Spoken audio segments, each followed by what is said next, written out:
আপনারা এও জানেন 50 বছরের বাংলাদেশ ফেসিবাদের যে অভিজ্ঞতা নিয়ে পথ চলছে, এরকম নিষ্ঠুর নির্মম রাজনৈতিক শাসন অতীতের যে কোনো দুঃশাসনকে হারিয়ে দিয়েছে এবং এই দুঃশাসনকে সাংবিধানিকীকরণের একটা পদ্ধতি এবং প্রক্রিয়া গত 15 বছরে চলেছে। বিশেষ করে পঞ্চদশ সংশোধনী পাশ করার মধ্য দিয়ে আমাদের দেশের সংবিধানের মৌলিক চরিত্রটি বদল করে ফেলা হয়েছে। গোটা সংবিধানকেই করা হয়েছে ক্ষমতাসীন শাসক ফ্যাসিবাদী সরকারের ক্ষমতা পাকাপোক্ত করার দলিলে। জনগণের অভিপ্রায়, জনগণের আকাঙ্ক্ষার দলিল হওয়ার কথা যেই সংবিধানের, সেই সংবিধান আজ পরিণত হয়েছে জনগণকে বন্দী করার একটি দলিলে। এবং এই অপকর্মের মধ্যে সবচেয়ে গভীর ক্ষত সম্পন্ন অপকর্মটি হচ্ছে পঞ্চদশ সংশোধনী। আরো দুর্ভাগ্যজনক যে পঞ্চদশ সংশোধনীর এই প্রক্রিয়া, যা সম্পূর্ণভাবেই একটি অসাংবিধানিক প্রক্রিয়া, সেই অসাংবিধানিক প্রক্রিয়াকে উন্মোচিত করার জন্যই বাংলাদেশ জাতীয়তাবাদী দলের পক্ষ থেকে আজকে সেমিনার এবং সেমিনারের একটি মূল লিখিত প্রবন্ধ উপস্থাপন করা হবে। সেই লিখিত প্রবন্ধের উপরে আলোচনা করবেন আমাদের নির্ধারিত 2-3 জন আলোচক, সম্মানিত আলোচকবৃন্দরা।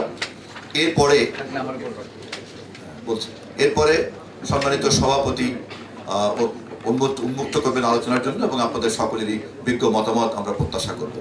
এখন আমি আজকের এই সেমিনারের মূল প্রবন্ধ পাঠ করার জন্য আহ্বান করছি, অনুরোধ করছি সাবেক বিচারপতি এবং সুপ্রিম কোর্টের সাবেক রেজিস্ট্রার জেনারেল জনাব ইকতেদার আহমেদকে।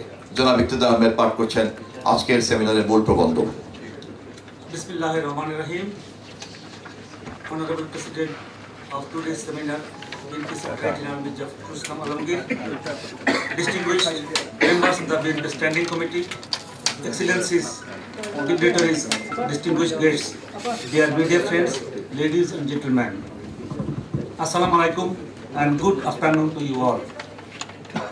The keynote paper being presented today on behalf of Bangladesh Nationalist Party, BNP, has been prepared in consultation with constitutional experts, eminent jurists and legal academia, and with reference to different publications by reputed constitutional and political analysts, and with reference and relevant research publications.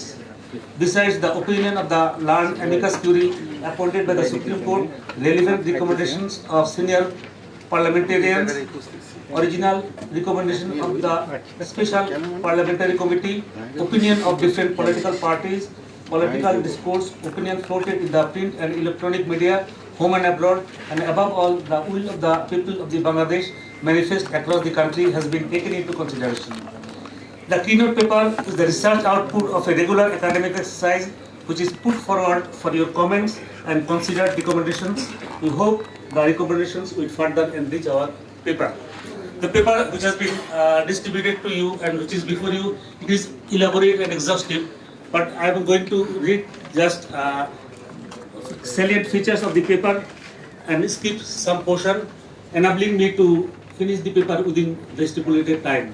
And I think Honorable Secretary General will make the floor open after reading of my paper and after discussion by some discussions. BNP and now constitutionality of the 15th Amendment. BNP and other pro-democratic political parties are in massive mass movement to press home 10-point people's demands, including restoration of election time, non-party caretaker government.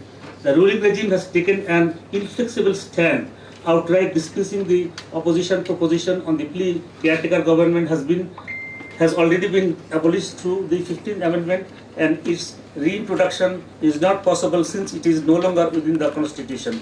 The question is, which Constitution are we talking about? Does this Constitution really represent the will of the people? And we also know the Constitution is for the people and not people for the Constitution.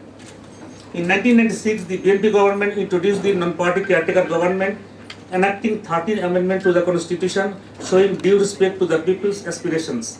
The then opposition Awami League had waged destructive street agitation that included gruesome arson and 173 days of hartals, costing many lives, demanding mainly introduction of caretaker government on the pre-election under party-led government is not credible and acceptable to the people. The caretaker government was in fact the result of a political settlement arrived at through national consensus among all the stakeholders, including major political parties. On 30th June 2011, the ruling government, to cling to state power, surprisingly referring to a Supreme Court verdict, unilaterally repealed the NCJ in a majoritarian manner through enactment of 15 amendments that led to two next elections under the ruling party and the same Prime Minister, legitimacy of which is being seriously questioned. The unilateral abolition of caretaker government system and paving way for holding parliament election under the party in power and keeping the running parliament intact may be identified as the sole cause for today's political crisis. Consequently, the last two elections of 2014 and 2018 were totally flouted and failed elections without people's participation. The nation cannot afford to see another failed upcoming 12th national election. Next, judgment of the appellate division in the 13th amendment case and the constitutionality of the 15th amendment. 7 judges of the appellate division heard the case and at the time of short order on 10 May 2011 declared caretaker system invalid with a divided 4-3 majority, ignoring the spot opinion of amicus curiae comprising of the senior jurists of the country, all of whom opined in favor of NCJ except one. Out of 7 judges, 4 had held that the 13th amendment was invalid. Out of the said 4 judges, 1 was the sitting Chief Justice and the remaining 3 judges were subsequently rewarded by appointing them as the Chief Justices one after another by the Awami League government. Though it was a divided judgment 4:3, the 3 judges with majority view who were already in favor of caretaker government were joined by 4 other judges, the majority view.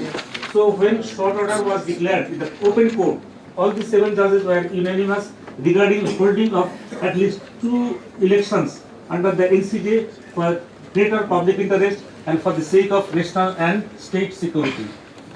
16 months later, on 16 September 2012, when the written judgment was published after retirement of former Chief Justice Khairul Haq, out of 7, majority of 4 judges, including the then Chief Justice S.K. Sinha, upheld the open court verdict to hold 2 more elections under caretaker system, excluding the judges in the formation of the NCJ, while the rest 3 judges unprecedentedly deviated from their original open court decision and short order and ruled the parliament would decide the matter. Now, calculation theory. On application of calculation theory, it is clear that majority judges of the appellate division were in favor of the holding next 2 elections under caretaker government system. The 3 judges, Justice M. A. Wahab Mia, Justice Nazmunara Sultana, and Justice Muhammad Iman Ali, who said the provision of caretaker government was valid and interferes the constitution, were joined by another judge, Justice S.K. Sinha, who held that the caretaker system is invalid, yet his position as to the next 2 elections under caretaker system was similar to that of the above 3 judges. Justice S.K. Sinha as well held the next 2 elections may be held under the existing caretaker government system, excluding the provision of appointment of retired judges as the chief advisors. The decision of the majority judges becomes the judgment of the court. On conclusion of the majority decision, so far as it directly and unequivocally relates to keeping caretaker system intact, at least for next 2 terms, excluding the judges, it is evident that the majority judges of the appellate division 4:3 were in favor of the 2 elections under NCJ. So the appellate division's decision in the 13th amendment case was that the next 2 national elections could be held under the non-party caretaker government system. Next is annulment of NCJ and intrusion by Supreme Court in settled political question. As already discussed, NCJ is a settled political matter as the caretaker system of government was passed by the Parliament as a political settlement on the basis of national consensus. By abolishing the NCJ, the court intruded into settled political matters, which is a clear violation of the doctrine of political question, a doctrine religiously followed and respected by our court in the past. Deviation from the short order declared earlier in the open court is a fraud on the court. Justice Khairullah materially changed his final judgment by adding the condition of parliamentary approval for holding the 10th and 11th parliamentary elections under the caretaker government system, which is a naked deviation from the judgment and short order declared in open court. The law of the land does not allow any retired judge to pronounce any undelivered judgment. A Supreme Court judge is subject to oath, and as soon as the judge retires, he is no more under oath. Thus, the question of delivery of judgment after retirement does not lie. Next, constitutionality of the 15th Amendment to the Constitution. The unilateral passage of the 15th Amendment in a Mediterranean manner by the Awami League-led alliance in 2011 in essence transformed the Constitution into a weapon that destroyed the political settlement reached in 1996. Awami League used it as a wicked fool to continue in the state power without people's mandate. Experts have been raising questions as to the legitimacy and constitutionality of the 15th Amendment on many grounds. Amongst others, firstly, by passing this amendment without holding the referendum, Article 142 of the Constitution was violated. Secondly, the head of the executive's rejection of the unanimous original recommendation of the Special Parliamentary Committee to keep the NCJ was a violation of the principle of separation of powers. Thirdly, about one-third of the Constitution was made unamendable by the 15th Amendment, though only the basic structure of the Constitution is unamendable. By rendering almost one-third of the Constitution unamendable, the Parliament gave those newly designated articles the status of the basic structure, which itself is a violation of the doctrine of basic structure. Constitutionality of such designation of unamendability has been questioned by the experts. To quote eminent constitutional expert Mr. Mahmood Islam, our Parliament cannot bind a successor Parliament. No reference was held. As per Article 7, the Constitution is the embodiment of the will of the people of Bangladesh, and it's not legitimate to amend the Constitution without their consent. Although the 1972 Constitution did not have it, the 5th Amendment incorporated referendum provision in the Constitution. The 12th Amendment, which was passed in 1991, based on a consensus between the Awami League and BNP, modified the referendum provision by limiting it to the amendment of the Time Bill and few other articles 848 or 56, including Article 142. Although an appellate division judgment found the 5th Amendment unconstitutional, the referendum provision limited to the Time Bill and some other articles remained intact as it was included in the 12th Amendment in 1991. I am not reading the concerned portion of the Constitution. Now, next is 15th Amendment ignored the Special Parliamentary Committee recommendation. On 21st July 2010, a 15-member Special Parliamentary Committee was formed for amending the Constitution in the light of the judgment of the Higher Judiciary declared 5th Amendment invalid. 12 of whom were senior leaders of our league and the rest 3 belonged to the 14-party alliance. In the meantime, on 10 May 2011, the Supreme Court in a divided verdict and short order declared the 13th Amendment void, but unanimously ordered that the next 2 elections would be held under the existing system of NCJ. However, it is to be noted the Special Committee on 29 May 2011 on consultation with 104 distinguished personalities including one former president, the current Prime Minister, 3 former Chief Justices, senior political leaders, eminent editors and distinguished members of the civil society unanimously recommended to amend the Constitution, keeping intact the caretaker system with a 3-month tenure. Next day, the committee members met the Prime Minister, after which its recommendations in favor of NCJ dramatically changed and the committee proposed a constitutional reform with no provision for the NCJ and to hold election under the party in power and keeping the running parliament in force. It is to be noted the entire civic exercise undertaken by the Special Parliamentary Committee was turned down overnight with total disregard to the opinion of the distinguished senior parliamentarian and senior jurist with the ulterior motive of stealing the electoral process.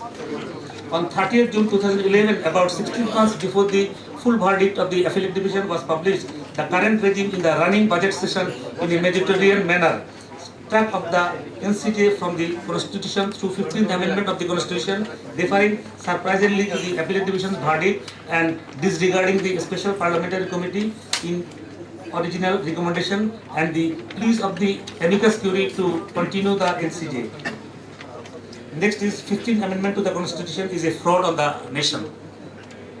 In the press conference held on May 31, 2011, the Prime Minister claimed that court had abolished the caretaker government system, which is an observation that for holding the next two elections under the system, the Parliament approval would be required. It was published in Pratham Aalo, June 1, 2011. This was not true. The Appellate Division, in its short order passed on 10 May 2011, gave no such observation of the requirement of any parliamentary approval. I will skip the next portion. Then, 15th Amendment violates constitutional doctrine of basic structure. The 15th Amendment made about one-third of the Constitution unamendable by designating them as basic provisions, equating them with the basic structure which cannot be amended. This clearly violates the constitutional doctrine of basic structure. Next is about 10th and 11th national election. The Supreme Court's directive to hold two elections under the caretaker government has not been carried out by AL. Rather, per contra, Awami League abolished the caretaker system and held two national elections under the ruling party government, totally disregarding constitutional convention of adhering to the directives observation of the Supreme Court, the guardian of our constitution. The flouted and sham elections held in 2014 and 2018 were not just this infringement of the citizens. These were a national shame both at home and abroad, putting Bangladesh into deep democratic disorder and constitutional severe human rights violation and a den of heightened corruption.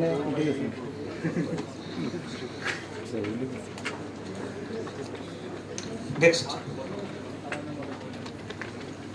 election time non-party caretaker government. It may be mentioned that the pro-democracy international community also expressed their concern about holding a free and fair election under the current environment in absence of democratic order and level playing field. The way BNP in 1996, having respect to national consensus, had introduced caretaker government system through 13th Amendment of the Constitution by passing a law in the Parliament, the current Awami League government, by respecting today's popular demand in fulfillment of the court's verdict, may, on national consensus on the basis of a new political settlement, revive NCJ not involving judges of the Supreme Court through necessary constitutional amendment in the current Parliament, addressing other issues as well to the extent identified as irregular and not in conformity with the Constitution that was in force immediate prior to the enactment of the 15th Amendment. It may be recalled on 12 February 2006, in her proposal for referendum of caretaker government for free, fair and neutral election placed in the Parliament as the then opposition leader, the incumbent Prime Minister had herself recommended, amongst others, to widen the scope of the Chief Advisor's appointment from the realm of the judiciary. Other issues raised in her said recommendation may also be addressed during the new enactment. Next, invoke the age-old doctrine of necessity.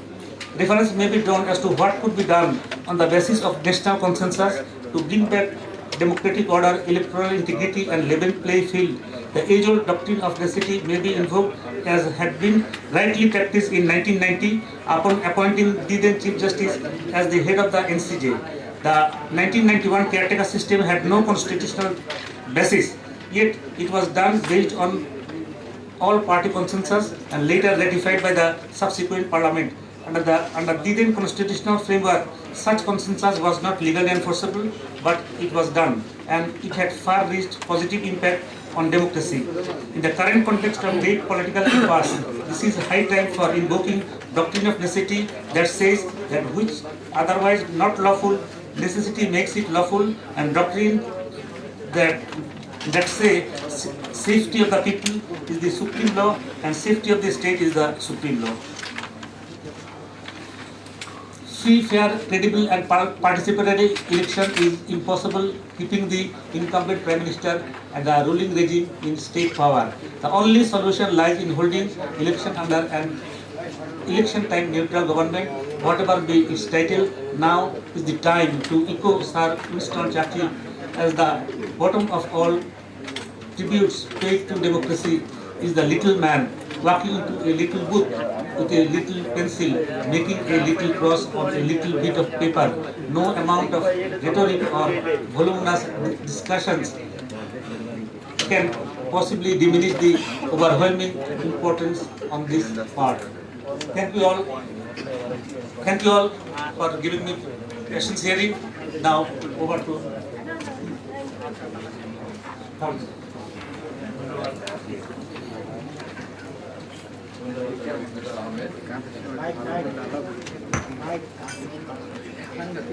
ধন্যবাদ জনাব ইকতেদার আহমেদ আপনার এই সুলিখিত প্রবন্ধ উপস্থাপন করার জন্য সভাপতির পক্ষ থেকে আপনাকে ধন্যবাদ জানাচ্ছি। আমাদের সম্মানিত অতিথিদের মধ্যে ইতিমধ্যেই মার্কিন যুক্তরাষ্ট্রের দূতাবাসের একজন প্রতিনিধি মিস্টার ম্যাথিউ বে এখানে উপস্থিত আছেন। আমাদের এখানে উপস্থিত আছেন ডেলিগেশন অফ দ্য ইউরোপিয়ান ইউনিয়নের একজন প্রতিনিধি সেবাস্টিয়ান রেজার ব্রাউন মিস্টার এবং ইন্টারন্যাশনাল রিপাবলিকান ইনস্টিটিউটের প্রতিনিধি জোসুয়া রোসেন বন্ড এখানে উপস্থিত আছেন সহ বিভিন্ন দূতাবাসের যে সকল প্রতিনিধিরা আছেন। I must thank them and welcome to them, the distinguished and dignitaries from all embassies who participated here. এখন এই উপস্থাপিত প্রবন্ধের উপরে আমাদের নির্ধারিত 2-3 আলোচক আলোচনা করবেন, তারপরে সম্মানিত সভাপতি আপনাদের সকলের জন্য উন্মুক্ত করবেন আলোচনা। প্রথমেই আলোচনা করছেন এই আলোচনার জন্য নির্ধারিত আলোচক আমাদের সাবেক সচিব বিএনপি চেয়ারপারসনের উপদেষ্টা মন্ডলীর অন্যতম সদস্য জনাব Mohammad Ismail Zabihullah.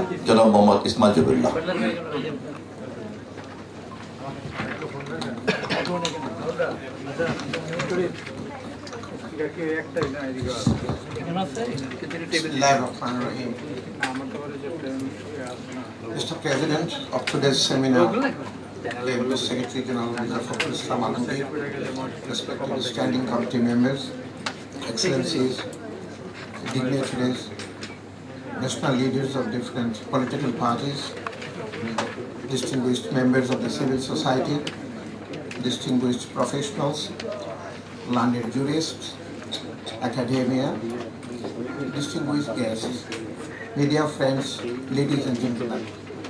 Assalamu alaikum and good afternoon to you all. Firstly, I would like to thank BNP for arranging such a timely seminar on the talk of the country, non-party caretaker government and the constitutional issues about 15th Amendment of the Constitution. The way it was arbitrarily struck off by the ruling regime by 15th Amendment in a Mediterranean manner, 295 by 1, that is at the root of today's political impasse, and all the opposition parties are echoing in chorus to reintroduce neutral election time government, whatever be its title. I thank the keynote speaker, Mr. Iqtidar, for his rich, analytical and thoughtful presentation on this burning topic.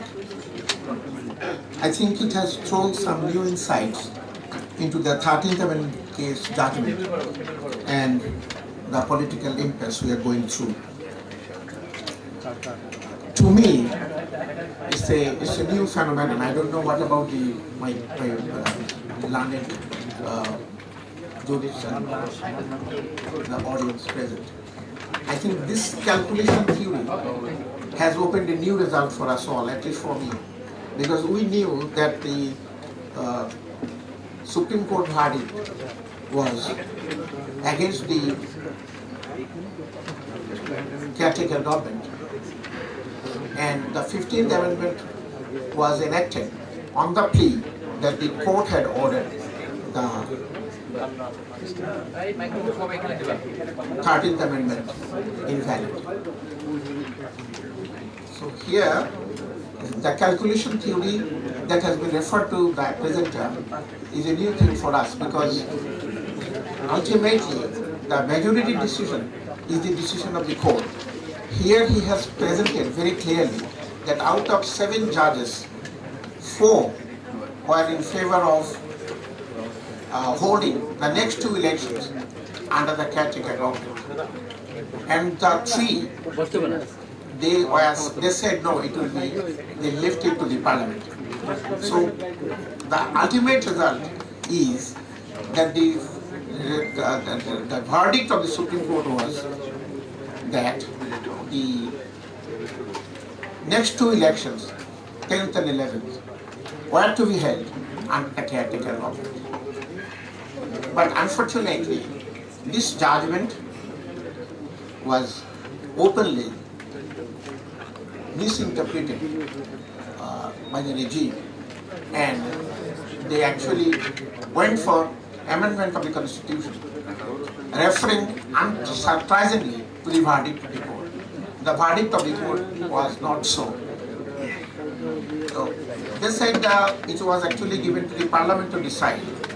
Now there are 2 portions of the judgment. One is the validity of the caretaker government. After passing the short order, it transpired that there were 2 portions of the judgment. One, the validity of the judgment, and another, holding of next 2 elections under the caretaker government. Now, in the first short order, which was given in the open court, all the 7 judges were virtually echoed the same thing, that the next 2 elections have to be under the caretaker government. And it was left to the parliament. They said it was a liberty to reform the caretaker system.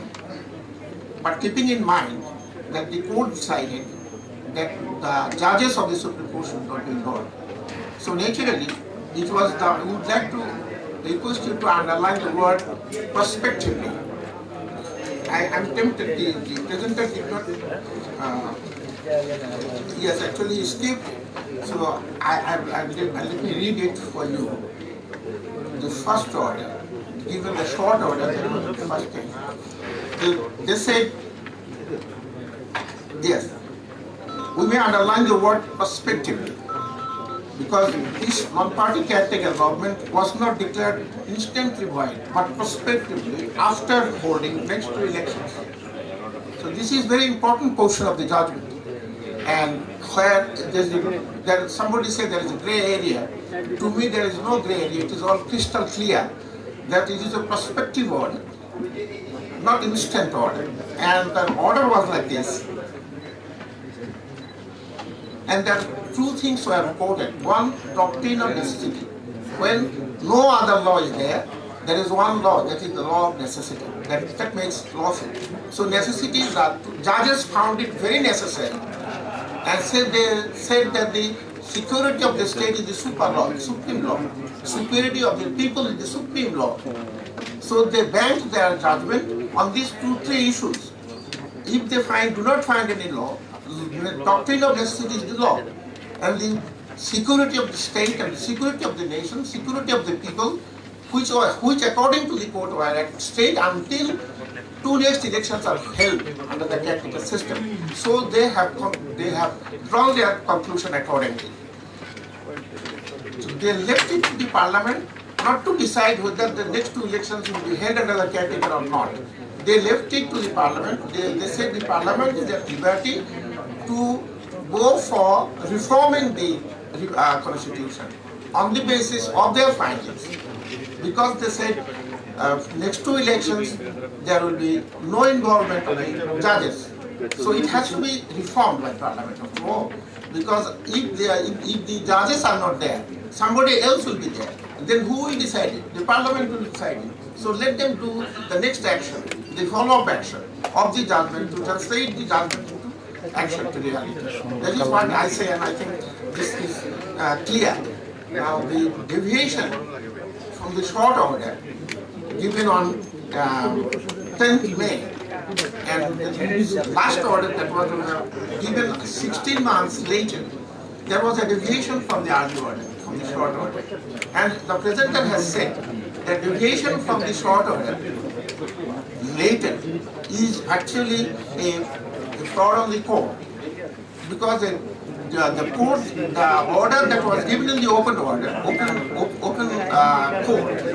is the real order that has to be adhered to, and that the written order means that will only explain why that earlier order was given. There is no scope for deviation or whatever. It is not possible. And according to former Justice Mahmood Islam, he said this is a criminal offense to do that. And Justice Sinha said that after writing this about when after retirement, this is illegal. So this naturally legitimacy, question of legitimacy arises about the validity of the judgment. Because this is a judgment is already given, so it is open for everybody to discuss. We can very much discuss whether it was a problem. This is not a sub judice matter. And the calculation theory I was telling because 3 judges were in favor of the caretaker government from the very beginning. And these out of these 3 judges, one retired, and the other 2 judges were superseded. And the 3 judges who were in favor of against the caretaker government, they were made Chief Justice one after another as a reward for what they did. Anyway, this is a partial yes. About the 15th Amendment Constitution, there is a question, I really wonder. Article 142 of the Constitution gives the method of how to amend the Constitution. It says the people can amend the Constitution with 2/3 majority. It did not say they cannot do it. But the government did not go for referendum. They say that referendum is already obligated by 5th Amendment of the Constitution. But actually, the referendum has been saved by 12th Amendment of the Constitution. So if the 5th Amendment is abolished, referendum does not go because part of it has been saved by the 12th Amendment. It is a part of the Constitution. But unfortunately, when I tried to find out what is that thing, I don't know. I did not find this in the Constitution book because after 2008, this is not available anymore in the book. In 2011, onward. So this, I don't know whether this is calculative actions from the paper or I don't know what. But this is on record. I have taken the book here. The 2008 book clearly says that if you are to bring any amendment to the Constitution on this particular issue, and particularly the preamble, Article 8 and 56, and very Article 142, you have to go for a referendum. And that has not been cleared yet. And there could be some debate, I don't know. But the government enacted an act, that is what we call Referendum Act. And it is a new enactment according to new research.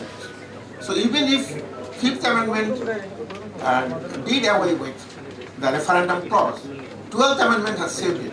That means referendum is still very much over there in the Constitution. Now if for the convenience we do not follow this, that is the constitutional expert only can say which one is correct. Now actually we need a political settlement because after all 10th and 11th parliament election already gone. And those are non-existent, so to say, because they are done without carrying out the orders of the court. So actually, this is what you call, he said this is non-existent. And the government becomes functionless official because when the election is not valid, the very existence of the government becomes invalid. So now there is a constitutional error committed. Now we have to get rid of it. We have to cure this error, otherwise constitutional vacuum remains. I am not a constitutional expert, but I am a reader. I can find out in every first reading that something is wrong somewhere. So it has to be corrected. The only way to correct it, actually, to have a new political settlement. Because we did this we arrived, there was a political settlement, we did this in 1996.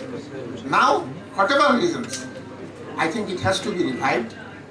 Now, for the new context, there can be a new political settlement on a political consensus. And I think that is the only way out. Because government, an election under the ruling government is no election, and that will not be any solution to the problem. Thank you very much. Thank you জনাব মোহাম্মদ ইসমাইল জবিউল্লাহ। আমরা আজকের এই আলোচনায় অত্যন্ত প্রাসঙ্গিকভাবেই স্মরণ করছি আমাদের মাতৃতুল্য নেত্রী, দেশনেত্রী বেগম খালেদা জিয়াকে, যিনি বাংলাদেশের প্রথম নির্বাচিত প্রধানমন্ত্রী হয়ে ওই পার্লামেন্টে দ্বাদশ সংশোধনীর মধ্য দিয়ে বাংলাদেশের ইতিহাসে, বাংলাদেশের সংবিধানের ইতিহাসে, জাতীয় সংসদের ইতিহাসে প্রথম একটি জাতীয় সমঝোতার দৃষ্টান্ত স্থাপন করেছিলেন দ্বাদশ সংশোধনী পাশ করার মধ্য দিয়ে।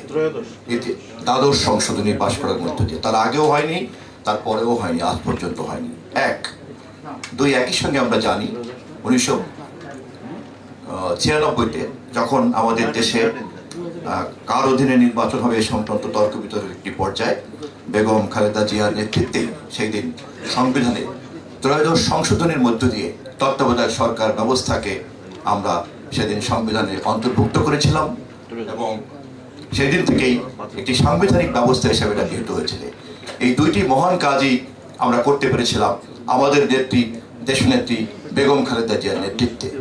শুধু তাই নয়, 2005-এ যখন আবার রাজনৈতিক সংকট দেখা দিল, 2006-এ আমাদের নেত্রী আবারও 96-তে, ফলে এই সমঝোতাটা ভেঙে গিয়েছে। আজকে এই ভেঙে যাওয়া সমঝোতাকে এমনভাবে পঞ্চদশ সংশোধনীর মাধ্যমে সাংবিধানিকভাবে এটাকে বিধিবদ্ধ করা হয়েছে, সেটি আজকে দেশের প্রেমিক মানুষের সংকটের প্রধান কারণ। এই প্রেক্ষিতে এখন আমাদের প্রবন্ধের উপরে আলোচনা করবেন সাবেক রাষ্ট্রদূত, আমাদের সকলের অত্যন্ত পরিচিত একজন বিশিষ্ট নাগরিক জনাব সিরাজ ইসলাম সবুজ।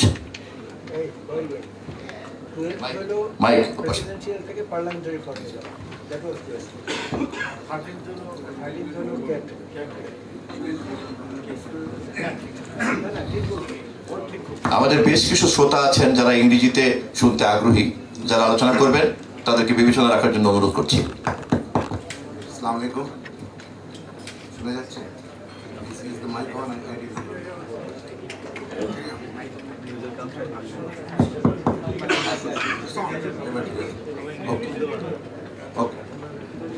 Thank you very much. First of all, let me tell all of you very frankly, I'm very, overawed by the title of this seminar today. It's written on the constitutionality of the 15th Amendment. I'm a constitutional expert. I've been a retired ambassador. I do write columns, and I am a layman. I can give a layman's interpretation of the 15th Amendment.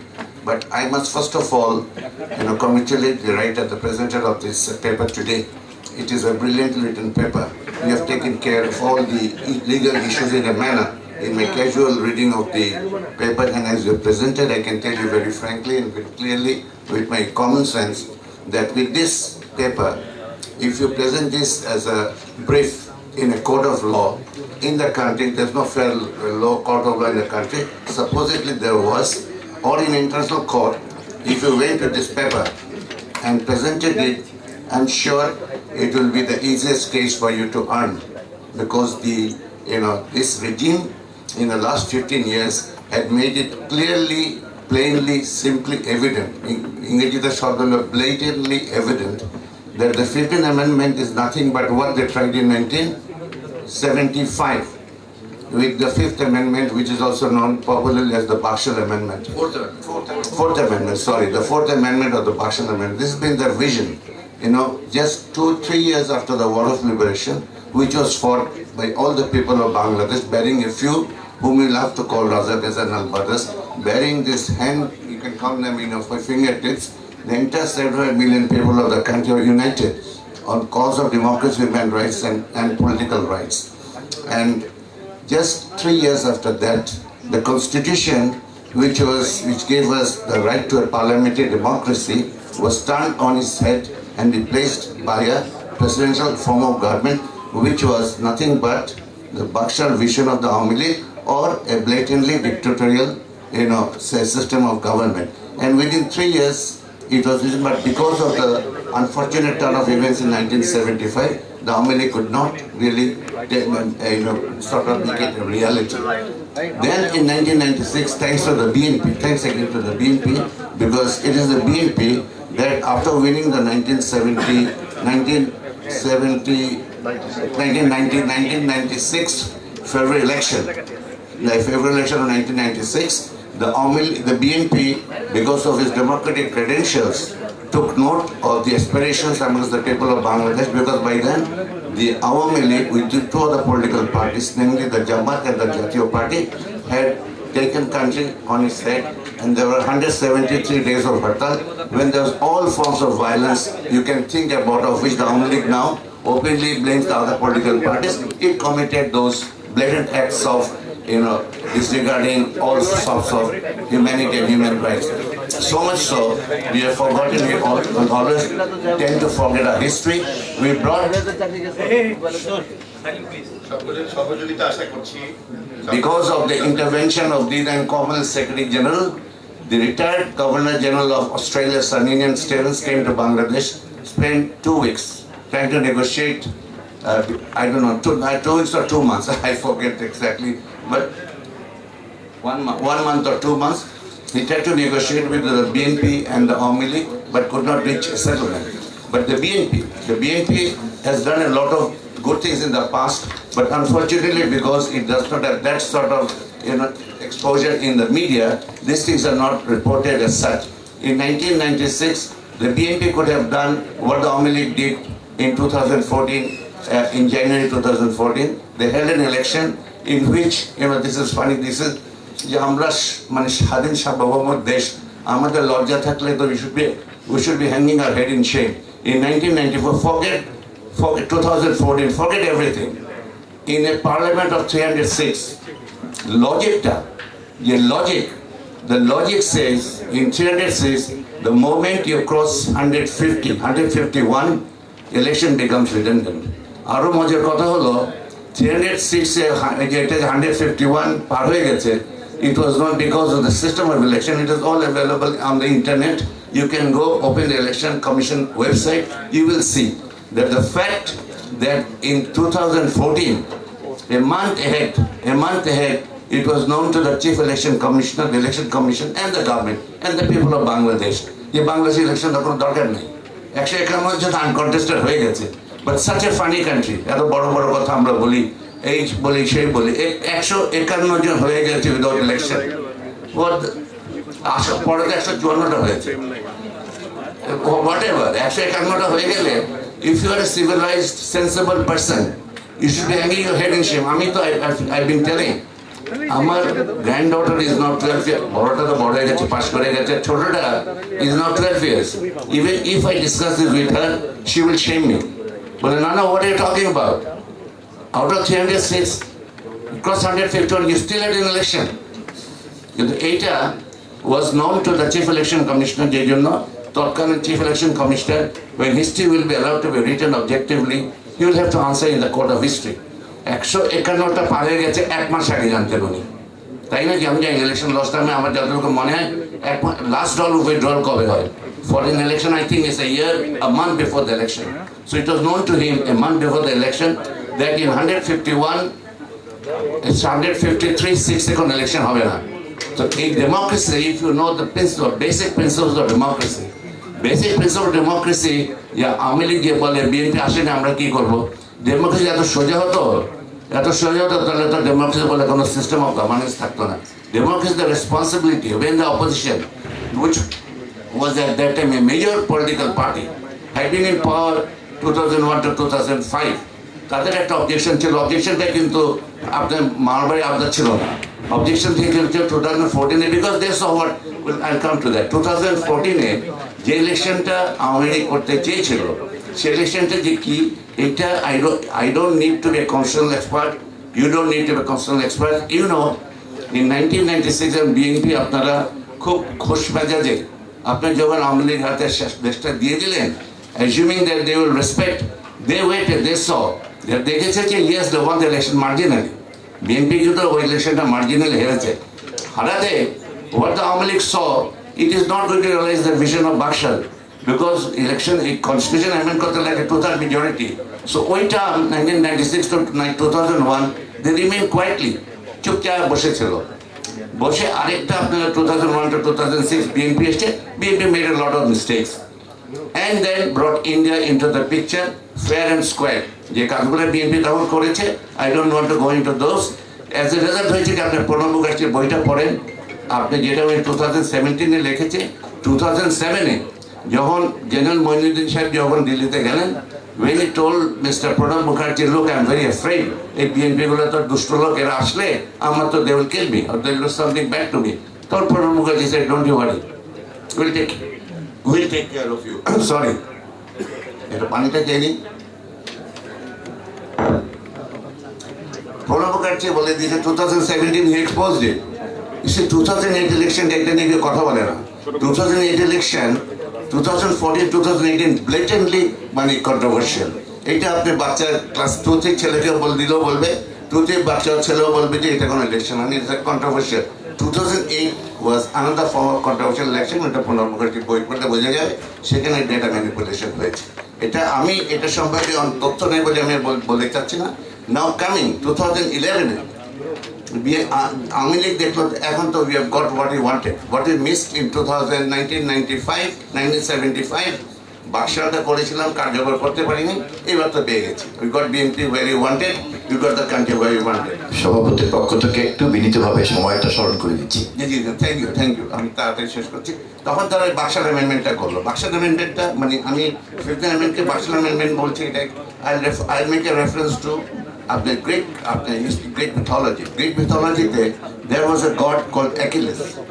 Achilles কে ওর মা একটা নদীতে চুবিয়েছিল চুবানোর পরে the story is that his full body was secure against any form of মানে তাকে মারা যাবে না but যখন ওর মা চুবায় মানে ওই হিলের ভিতরে ধরেছে হিলটা was the only spot where he could be attacked and killed in the war of Troy. That was where he was attacked and killed. আমি যেটা কাহিনী এই জন্য বললাম বিএনপির 15th amendment there is not even an Achilles heel on it. There is no Achilles heel. It is a fully, squarely, absolutely a Bakshan vision. এখানে আমি যেটা আমার আর্টিকেল আমি লিখেছি ইভেন স্বয়ং ভগবান যদি স্বর্গে থেকে মর্তে এসে আপনাদের যদি নেতৃত্ব নেয় বিএনপি অফিসের নেতৃত্ব নেয় আপনারা ইলেকশন জেতা তো দূরে থাকে You may get 1 or 2 seat BNP Awamin League দয়া করে আপনার একটা কি দুটো সিট পেতে পারে তার বাইরে পাওয়ার কোনো this is the thing you need to explain to our friends across the table who are from the foreign missions under the 15th amendment reason I'm telling you why give me another 2 or 3 minutes why because the 15th amendment under election will be held with the present prime minister in power present prime minister Kicha you know I don't have to explain to anybody she said the Awamin League will remain in power till the 240s because Awamin League will have to make Bangladesh a developed country so that between now and 2040 let there be no election they have to be in power so owner under যখন election হবে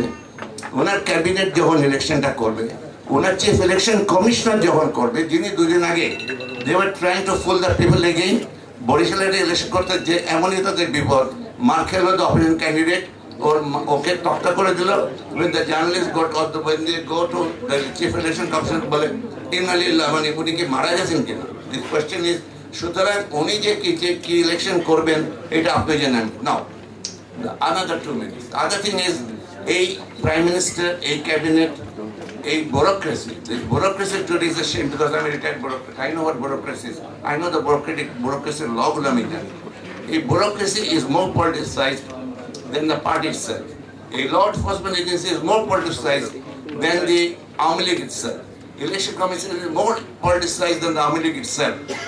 তাহলে এর আন্ডারে আপনি BNP যদি মাথা খারাপ না হয় আর বিএনপি যদি প্রত্যেকটা আমার বন্ধু মির্জা আলমগীরের মাথায় যদি গুলি না ধরে ইলেকশন করো not I'll kill you.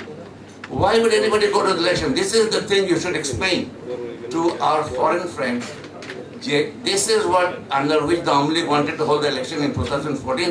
That is the reason why I didn't go. 2018 কেন যায়নি? Because if we did not go to the election, they had this sort of democracy. না গেলে registration cancel. So this was blackmail. These are the things you need to explain to them. So today, the other day I was in a BI seminar in Lakeshore. I said, the danger before Bangladesh is not a political danger. It's not a matter of my right to vote. It is very important. Because আমার দুই মেয়ে middle east হয়ে যাচ্ছে, ইলেকশনে vote দেয়নি। I can face them, I'm so ashamed. এখন 2008 ইলেকশনটা যদি, if we do not allow the country democratic outlet, there will be conflict in the street for which those who have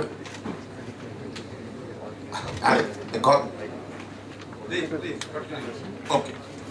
মানে final কথা যেটা বলতে যাচ্ছি যে it is now thanks to the Awami League, এটা কিন্তু বিএনপি ক্রেডিট আছে। আপনারা 2009 থেকে 2023 আজকে পর্যন্ত you are in the streets, no matter how much the Awami League is playing, you are getting stronger, more United.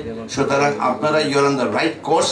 কিন্তু আপনাদের একটা জিনিস বলতে হবে, আপনার unless each and every member of the BNP a gun is held, like the Pakistan is held on a head after 25th March 1971.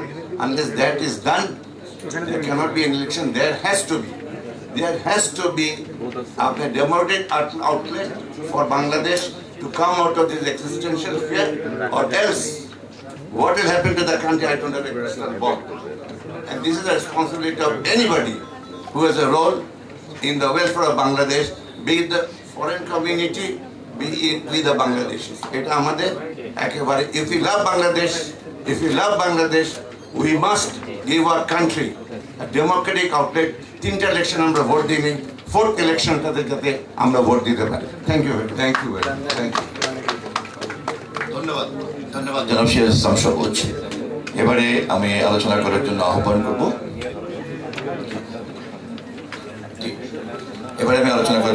করব, ঢাকা বিশ্ববিদ্যালয়ের অধ্যাপক, রাষ্ট্রবিজ্ঞানের অধ্যাপক জনাব ডক্টর নুরুল আমিন ব্যাপারী।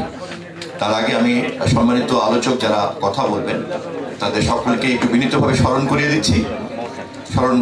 করে দিচ্ছি যে আমাদের এখানে অনেক বিদগ্ধ আলোচক এবং রাজনৈতিক ব্যক্তিত্ব, জাতীয় নেতৃবৃন্দরা আছেন। সকলের কাছ থেকে আমরা কিছু শুনতে চাই, যে বিষয়গুলি একজন বক্তার মুখ থেকে উচ্চারিত হবে, আলোচিত হবে। অন্য কোনো পয়েন্ট থাকলে সেখানে আমাদের মনোযোগ থাকবে। সময়টা একটু আমরা খেয়াল করবো যাতে সকলকেই দিতে পারি। আমরা 7 থেকে 8 মিনিট ক্রস করবো না। আলোচনা করছেন অধ্যাপক নুরুল আমিন ব্যাপারী।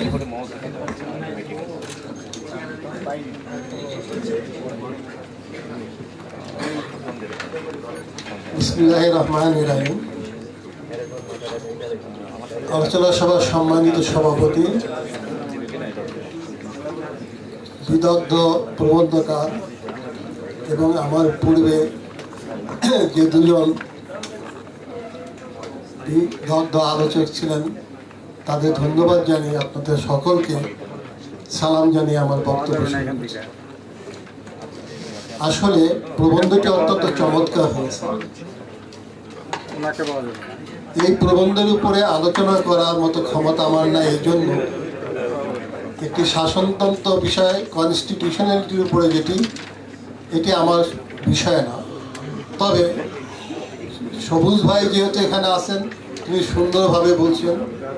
তিনি আমার বিভাগের খুবই নামকরা ছাত্র ছিলেন।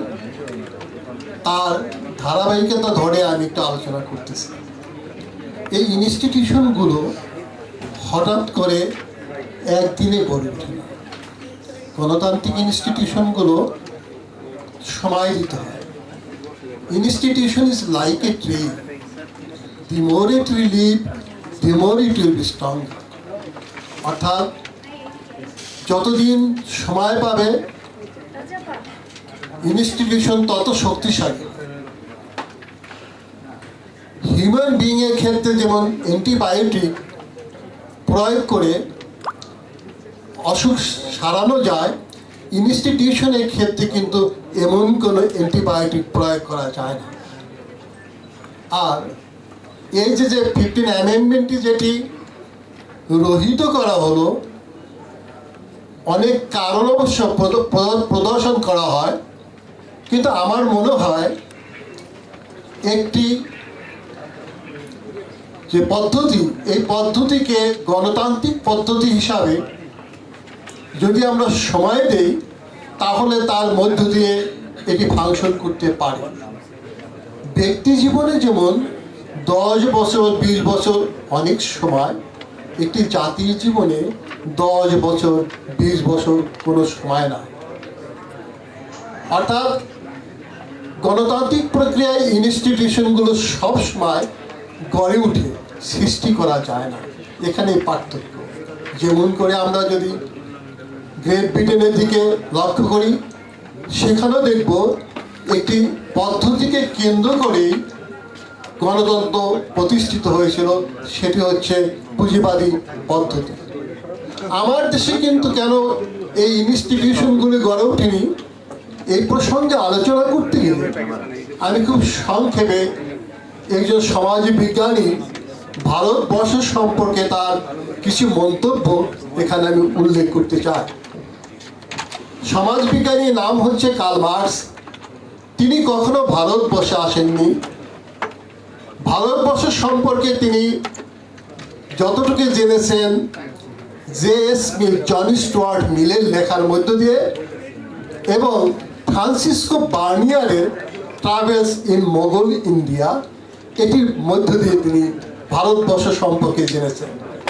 এবং ভারতবর্ষ সম্পর্কে জানতে গিয়ে তিনি এশিয়াটিক মোড অফ প্রোডাকশনে পুরোপুরি এই এলাকার একটা ব্যাখ্যা দিয়েছেন।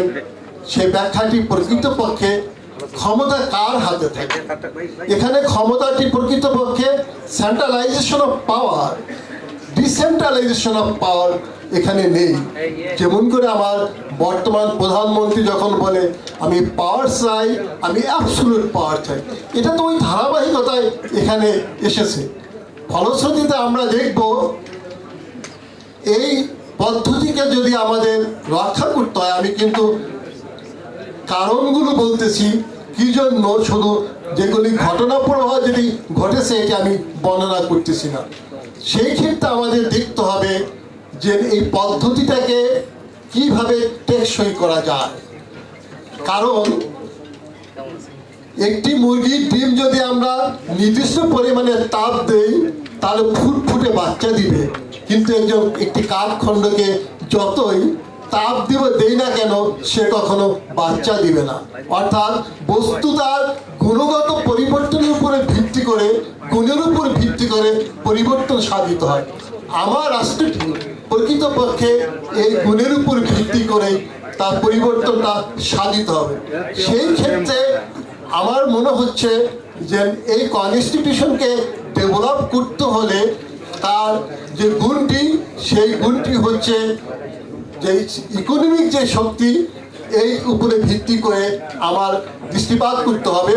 এবং ওটার উপরে ভিত্তি করে যদি দৃষ্টিপাত করা যায় তাহলে আমি দেখব একটি পদ্ধতি গড়ে উঠবে।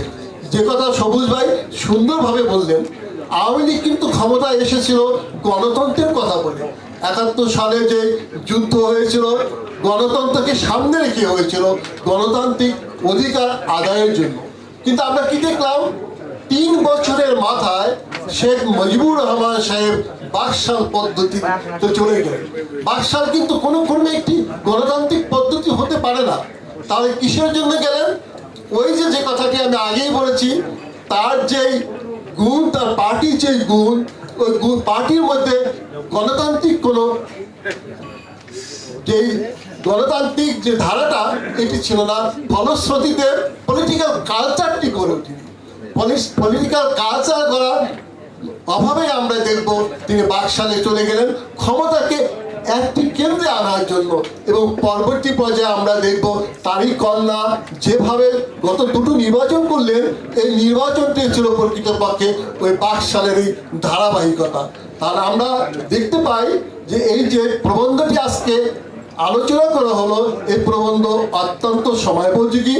আমি আশা রাখি আমরা সবাই এদিকে দৃষ্টিপাত করব। বিশেষ করে বিএনপি যারা স্ট্যান্ডিং কমিটির মেম্বার আছেন তাদের নিকট আমাদের আবেদনই থাকবো, যে আবেদনটি হচ্ছে যে ভবিষ্যতে যে দিনটি আসতেছে, যে সময়টি, এটি কিন্তু অত্যন্ত কঠিন সময়।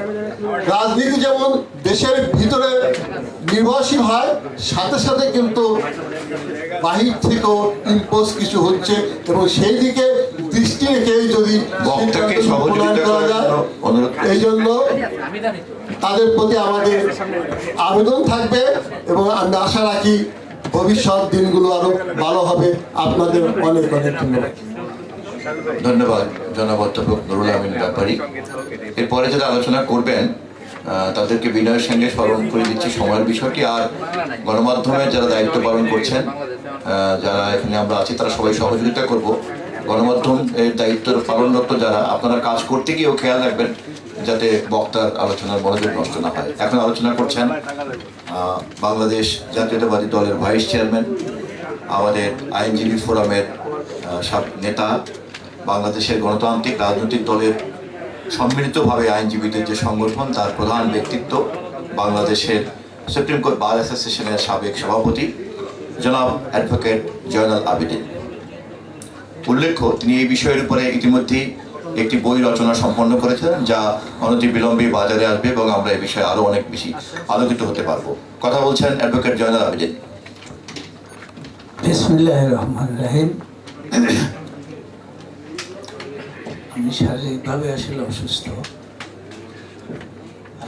আজকের এই সেমিনারের সম্মানিত সভাপতি, বাংলাদেশ জাতীয়তাবাদী দলের সম্মানিত মহাসচিব, স্থায়ী কমিটির সদস্যবৃন্দ,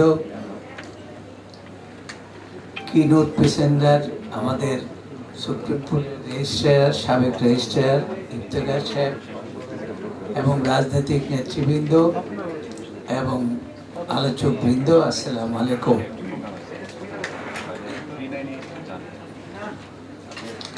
আমি প্রথমেই ধন্যবাদ জানাই কিনোট প্রেজেন্টার ইফতেখার সাহেবকে।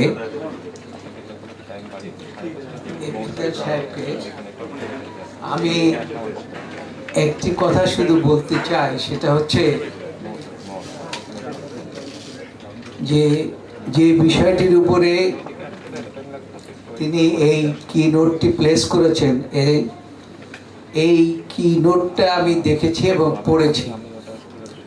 পড়ে আমার কাছে ভালো লেগেছে, তবে কিছু কিছু বিষয়ের উপরে আমি পরিষ্কার করতে চাই। সেটা হচ্ছে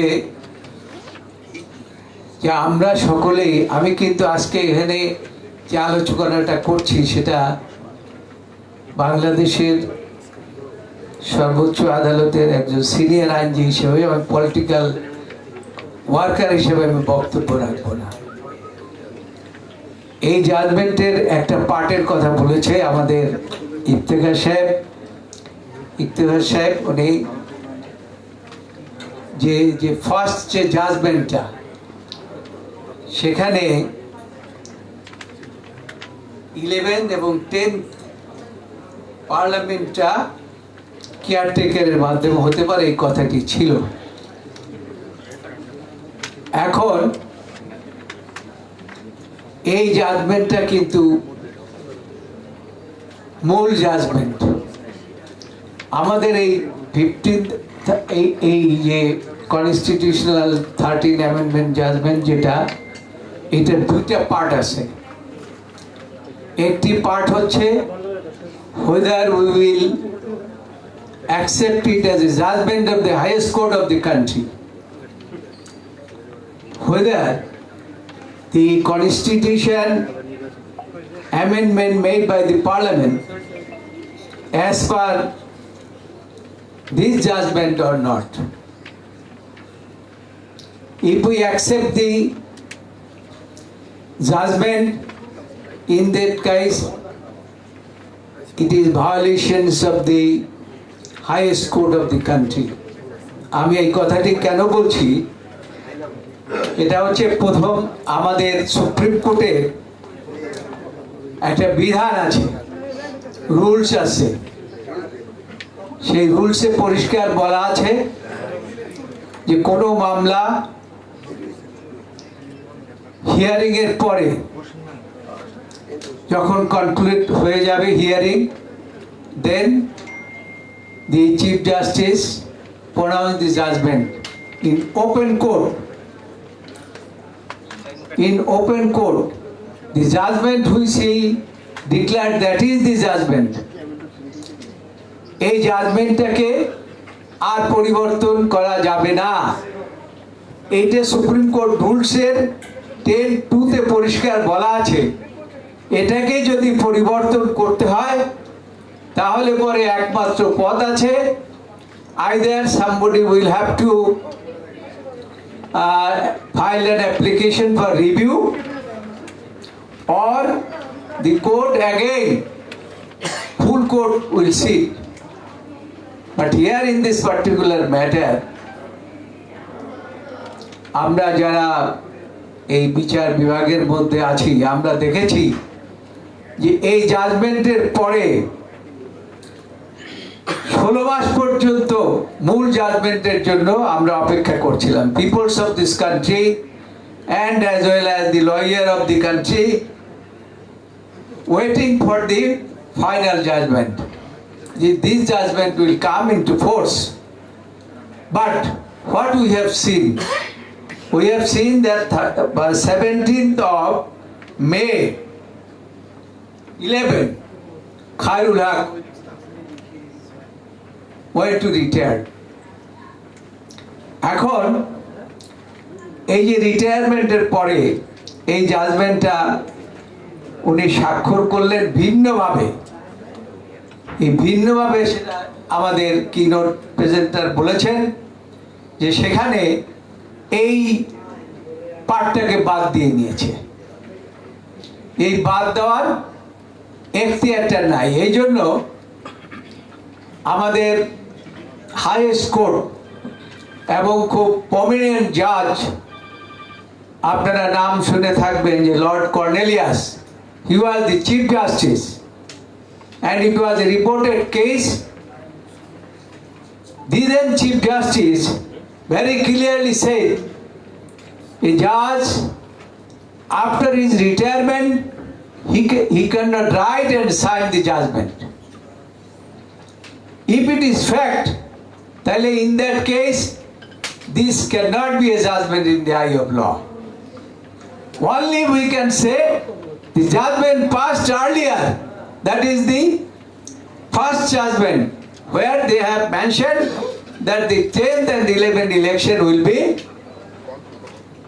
under the caretaker government.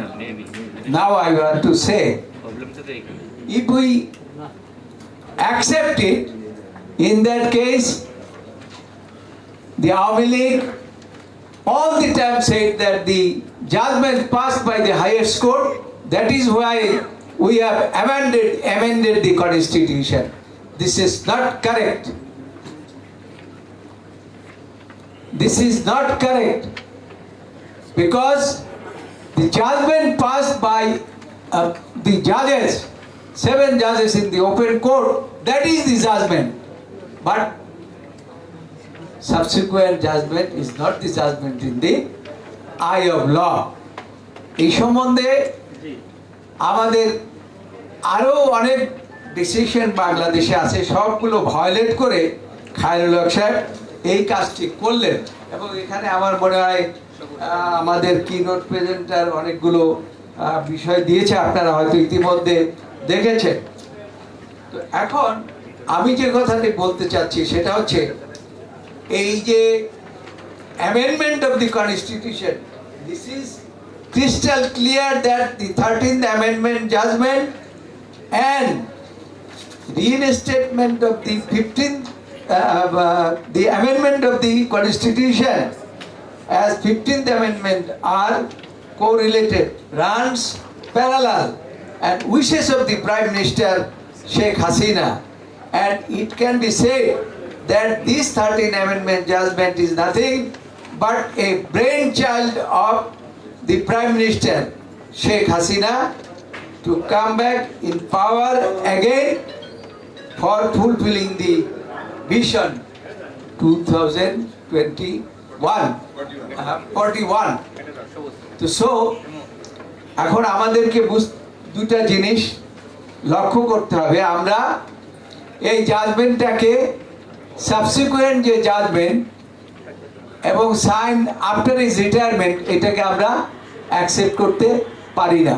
এই জন্য আমাদের দুজন very prominent lawyer, doctor Kamal Hossain and মরহুম টি.এস. খান, এবং একজন judge who is the author of this judgment also, Mr. M.A. Wahab Mia, said that this is a judicial dishonesty. Judicial dishonesty. তার কারণ after 16 months a man who has no oath, how he can pass this judgment, how he can write this judgment, how he can sign this judgment. This is clear violations of the ruling of this country. So আমি খুব সংক্ষেপে শেষ করে দিতে চাচ্ছি, এবং আমি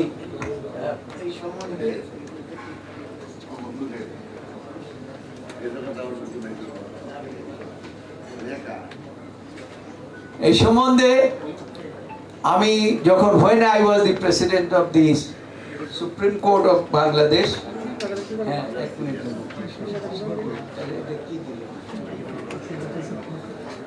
আমি তখন এই জিনিস সম্বন্ধে বক্তব্য দিয়ে অলরেডি বলেছিলাম, এবং সেখানে ইত্তেফাকের মতো পত্রিকা রিপোর্ট করেছিল। সে রিপোর্টে ছিল যে এই যে দেশের সর্বোচ্চ আদালতের সভাপতি যে এলিগেশন আনলেন খায়রুল হকের বিরুদ্ধে, এবং আমি বলেছিলাম এই দেশে যে হানাহানি, কাটাকাটি এবং রাজনৈতিক সংঘাত হবে, সেই সংঘাতের জন্য Khairul Haque will be responsible and Sheikh Hasina will be responsible. এবং আজকে যত হানাহানি, কাটাকাটি, মারামারি সব কিছু এই খায়রুল হক অ্যান্ড বর্তমান সরকারে যিনি বসে আছেন, আরও থাকতে চান কত বছর পর্যন্ত জানি, 41 সন পর্যন্ত, তিনি দায়ী। এবং যত কথাই বলার না হোক না কেন যে বিরোধী দল এই নির্বাচন করবে না বলে এই সমস্ত কেয়ারটেকারের কথা বলছে, এটা মোটেও সত্য কথা নয়। Thank you. জাজমেন্টকে তাদের নিজেদের মতো করে নেয়ার জন্যই তারা এই কাজটি করেছে এবং অ্যামেন্ডমেন্ট করেছে। সুতরাং আমি বলি এই পার্টটাকে অ্যাকসেপ্ট করলে this is the clear violations of the judgement of the highest court of the country. ধন্যবাদ আপনাকে। সকলকে ধন্যবাদ, এবং আমাকে সময় দেওয়ার জন্য সকলকে ধন্যবাদ জানাচ্ছি। আমরা এখানে উপস্থিত সকলের কাছ থেকে কম বেশি গুরুত্বপূর্ণ মন্তব্য শুনতে চাচ্ছি, এবং মন্তব্যগুলিকে সর্বোচ্চ 5 মিনিটের মধ্যে দিলে আমরা সকলের বিজ্ঞ মতামত পেতে পারি। আমি বিনীতভাবে সে কারণে বারবার স্মরণ করে দিচ্ছি, যারাই কথা বলবেন 5 মিনিট সময় নির্ধারণ করা থাকলে ভালো হবে। আর আমার জন্য একটু বেয়াদবি হয়ে যাবে আপনাদেরকে স্মরণ করিয়ে দেওয়া। এখন কথা বলছেন বাংলাদেশের একজন বীর মুক্তিযোদ্ধা, বাংলাদেশের একজন প্রবীণ রাজনৈতিক নেতা, কল্যাণ পার্টির সংগ্রামী চেয়ারম্যান, আমাদের সকলের শ্রদ্ধাভাজন জনাব অবসরপ্রাপ্ত মেজর জেনারেল ইব্রাহিম, মোহাম্মদ ইব্রাহিম। সম্মানিত সভাপতি, বিজ্ঞ উপস্থিতি, সকলের প্রতি আমার শুভেচ্ছা ও শ্রদ্ধা। আসসালামু আলাইকুম। I'll speak half of my time in English and half of my time in Bangla. Thank God I'll not speak in Chittagonian, the language of Amir Khusru Bhai. Then I can also do that. Let me read the paragraph. My neighbor, Mr. Junaid Saki, said, "Amra kar jonno kotha bolchi? Whom are we addressing? The people of the country or only this audience?" It's for both of them because it's being published, it's being expressed in online, live. I'm just reading out the extract of the judgment given by Justice A.B.M. Khairul Haq on the 10th of May 2011. It reads like this. It is hereby declared, 1. The appeal is allowed by majority without any order as to costs.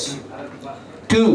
The Constitution 13th Amendment Act 1996, Act 1 of 1996 is prospectively declared void and ultra vires the Constitution. 3.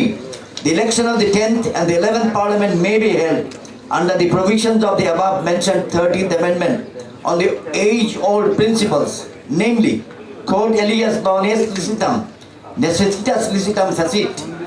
English translation, that which otherwise is not lawful necessarily makes it lawful.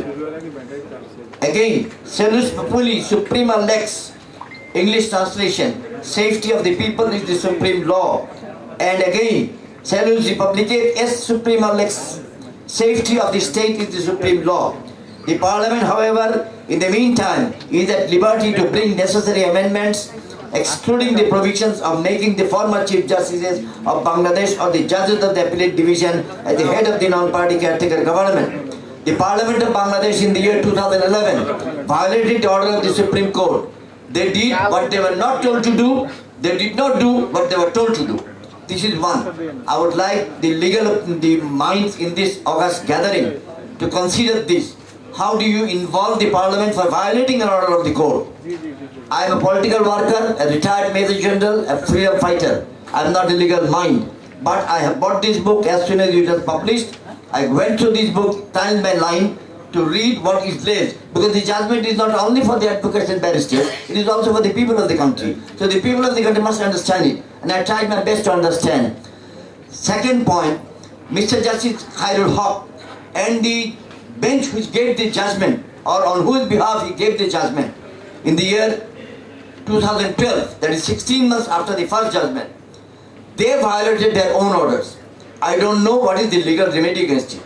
We are talking in the year 2023. We should have talked in the year 2012 that you have violated this, what to do. The bench of the Supreme Court had to ask that you, Governor of Bangladesh, before my judgment being given in detail, acted on it wrongly. If somebody is sentenced to death, the death sentence is not carried out till the full judgment is delivered. Am I right, sir? You can go for a appeal, you can go for a review. Now this is a death sentence on the Constitution of Bangladesh, on the Article 56 of Bangladesh. How did you implement it before the judgment was given in full? I am not going into the provisions of whether a judge can deliver, honorable judge can deliver a judgment after retirement. I am not going into it because it has been a practice in this very Supreme Court and High Court for a long time. Till Chief Justice Sinha probably pointed it out that you don't give it after retirement. So we are not bothered on that. I now go to the other part, addressing the BNP High Command here and my political colleagues who are here.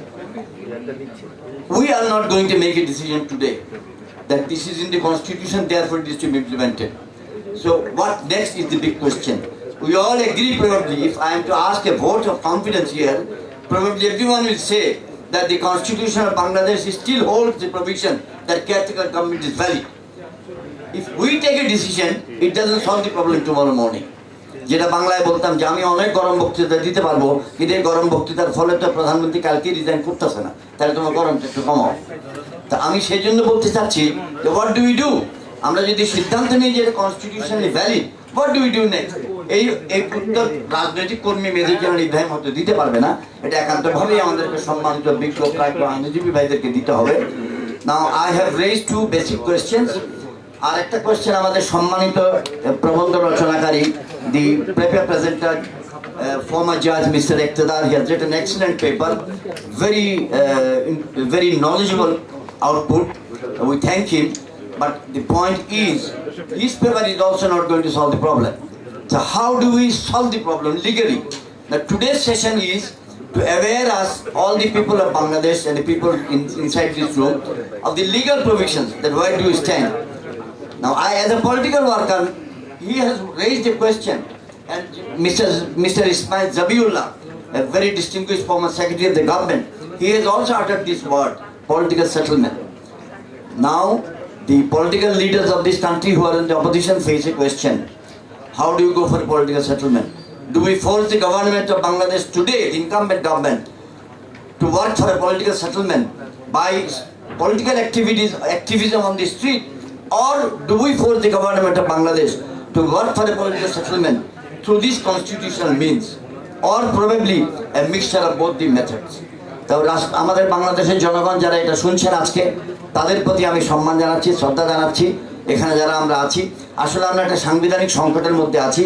এই সাংবিধানিক সংকটটাকে সম্পন্ন করার দুটো রাস্তা, একটা জনগণের মাধ্যমে, জনগণকে নিয়ে রাজপথের মাধ্যমে, আর ঠিক আদালতের মাধ্যমে। আদালত 2011 সালে আমাদের প্রতি বৈরী আচরণ করেছিলেন বলে আমি মনে করি। I hope it is not a statement of contempt of court.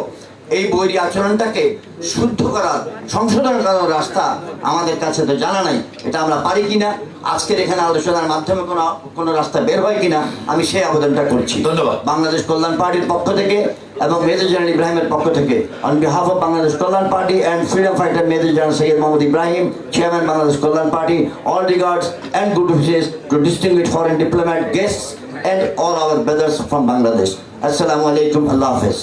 Thank you বীর মুক্তিযোদ্ধা জনাব মোহাম্মদ ইব্রাহিম। এবার বক্তব্য রাখছেন, আলোচনা করছেন গণতন্ত্র মঞ্চের অন্যতম নেতা, নাগরিক সংহতির নেতা জনাব জুনায়েদ সাকি। গণসংহতির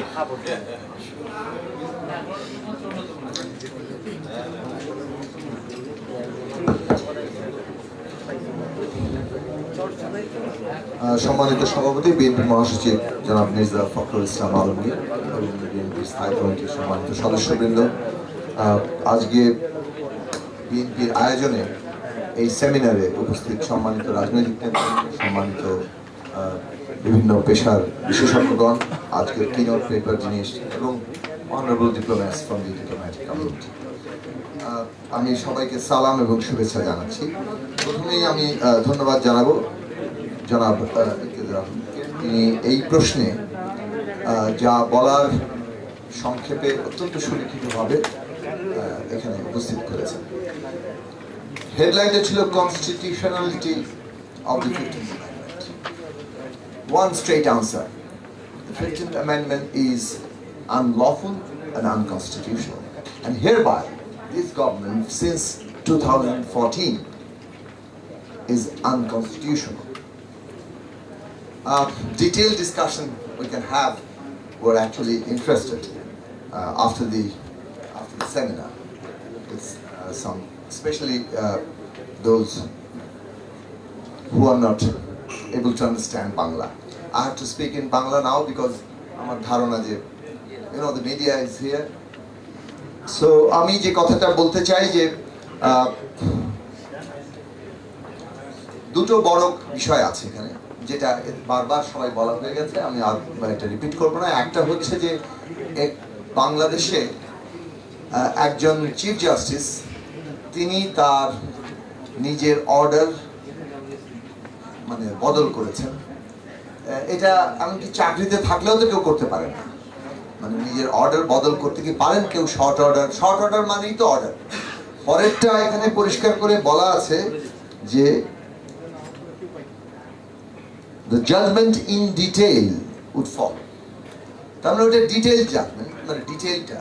কিন্তু অর্ডার তো এটা একটা আইনি ইয়াতে শর্ট অর্ডার, তাহলে আমরা ফুল অর্ডার, এবং আমরা দেখলাম যে এটাকে ফাইনাল অর্ডার বলা। এবং পুরো টেলিভিশন টক শো এতদিন ধরে এসে যাচ্ছে যুক্তি একটাই যে ফাইনাল অর্ডার কি দিয়েছে। ফাইনাল অর্ডার বলে তো আসলে কোনো অর্ডার নেই, একটাই অর্ডার, সেটাই ফাইনাল অর্ডার। সুতরাং শর্ট অর্ডারের মধ্যে যেটা আসলে ফাইনাল অর্ডার উনি দিয়েছেন, ওইটা ডিটেইলটা তিনি পরে দেওয়ার কথা, কিন্তু উনি তার ডিটেইল অর্ডারে গিয়ে নিজের অর্ডার বদল করে ফেলছেন এবং সেটা রিটায়ার্ড অবস্থায়। তো আমার ধারণা যে বাংলাদেশের ভবিষ্যৎ ইতিহাস, বাংলাদেশের সাবেক বিচারপতি, প্রধান বিচারপতি জনাব খায়রুল হকের অবস্থান, তার কোথায় স্থান হবে সেটা নিশ্চয়ই নির্ধারণ করবে। তো তিনি যে পলিটিক্যাল সেটেলমেন্টটা ভেঙে দিয়েছেন সেটা খুব পরিষ্কারভাবে বোঝা যাচ্ছে, কারণ তার ওই তথাকথিত ফাইনাল অর্ডারের রেফারেন্সেই এখনো পর্যন্ত সরকারি দল ব্যবহার। কিন্তু এটা যতটা না সুপ্রিম কোর্টের জাজের প্রধান বিচারপতির বিষয়, তার আগে অনেকগুলো ঘটনা ঘটে গেছে। যে একটা বিষয় হচ্ছে যে পূর্ণাঙ্গ রায় না আসা পর্যন্ত এবং রিভিউ করার সুযোগ থাকার যে জায়গা, সেগুলো বাদ রিভিউ কি করা হয়েছিল? হ্যাঁ, সেটাই বলছি যে রিভিউ করার কোনো সুযোগ না দিয়ে আপনি একটা পূর্ণাঙ্গ রায় আসেন এবং যে পূর্ণাঙ্গ রায়ের বিরুদ্ধে রিভিউ করার অপশন, অধিকার আছে, সেটা না রেখে এত তড়িঘড়ি করে যখন 31শে জুন এই পঞ্চদশ সংশোধনী পাশ করা হলো, সেটাও যে আনকনস্টিটিউশনাল সেটা এখানে পরিষ্কার করে বলা আছে। এবং এই জিনিসটা পঞ্চম সংশোধনী বাতিলের সুযোগে তারা যে আসলে দ্বাদশ সংশোধনীর বিধানও বাতিল করে দিয়েছে। এমনকি দ্বাদশ সংশোধনীর এই গণভোটের ব্যবস্থা বাতিল করতে হলেও আসলে দ্বাদশ সংশোধনী অনুসরণ করেই বাতিল করতে হয়।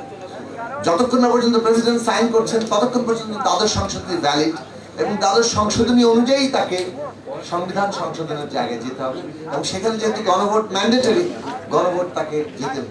ফলে সেদিক থেকে তারা গণভোট করেনি।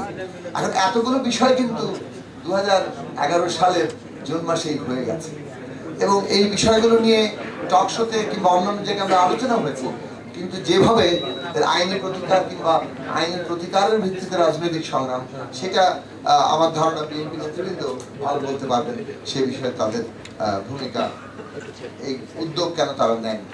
তবে এটা আমরা পরিষ্কারভাবে এখন বুঝতে পারি যে বাংলাদেশে এটা কেন নেওয়া হয়নি, কেন নেওয়া যাচ্ছে না।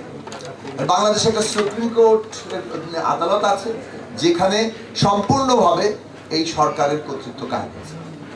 এটা এখন খোলাখুলিভাবে বলা দরকার, কারণ খোলাখুলিভাবে বলা দরকার। তার জন্য যদি আমাদের মানে কি বলে যে নানা রকম হেনস্থার মুখোমুখি হতে হয়, তাহলে সেটা আমাদের হতে হবে।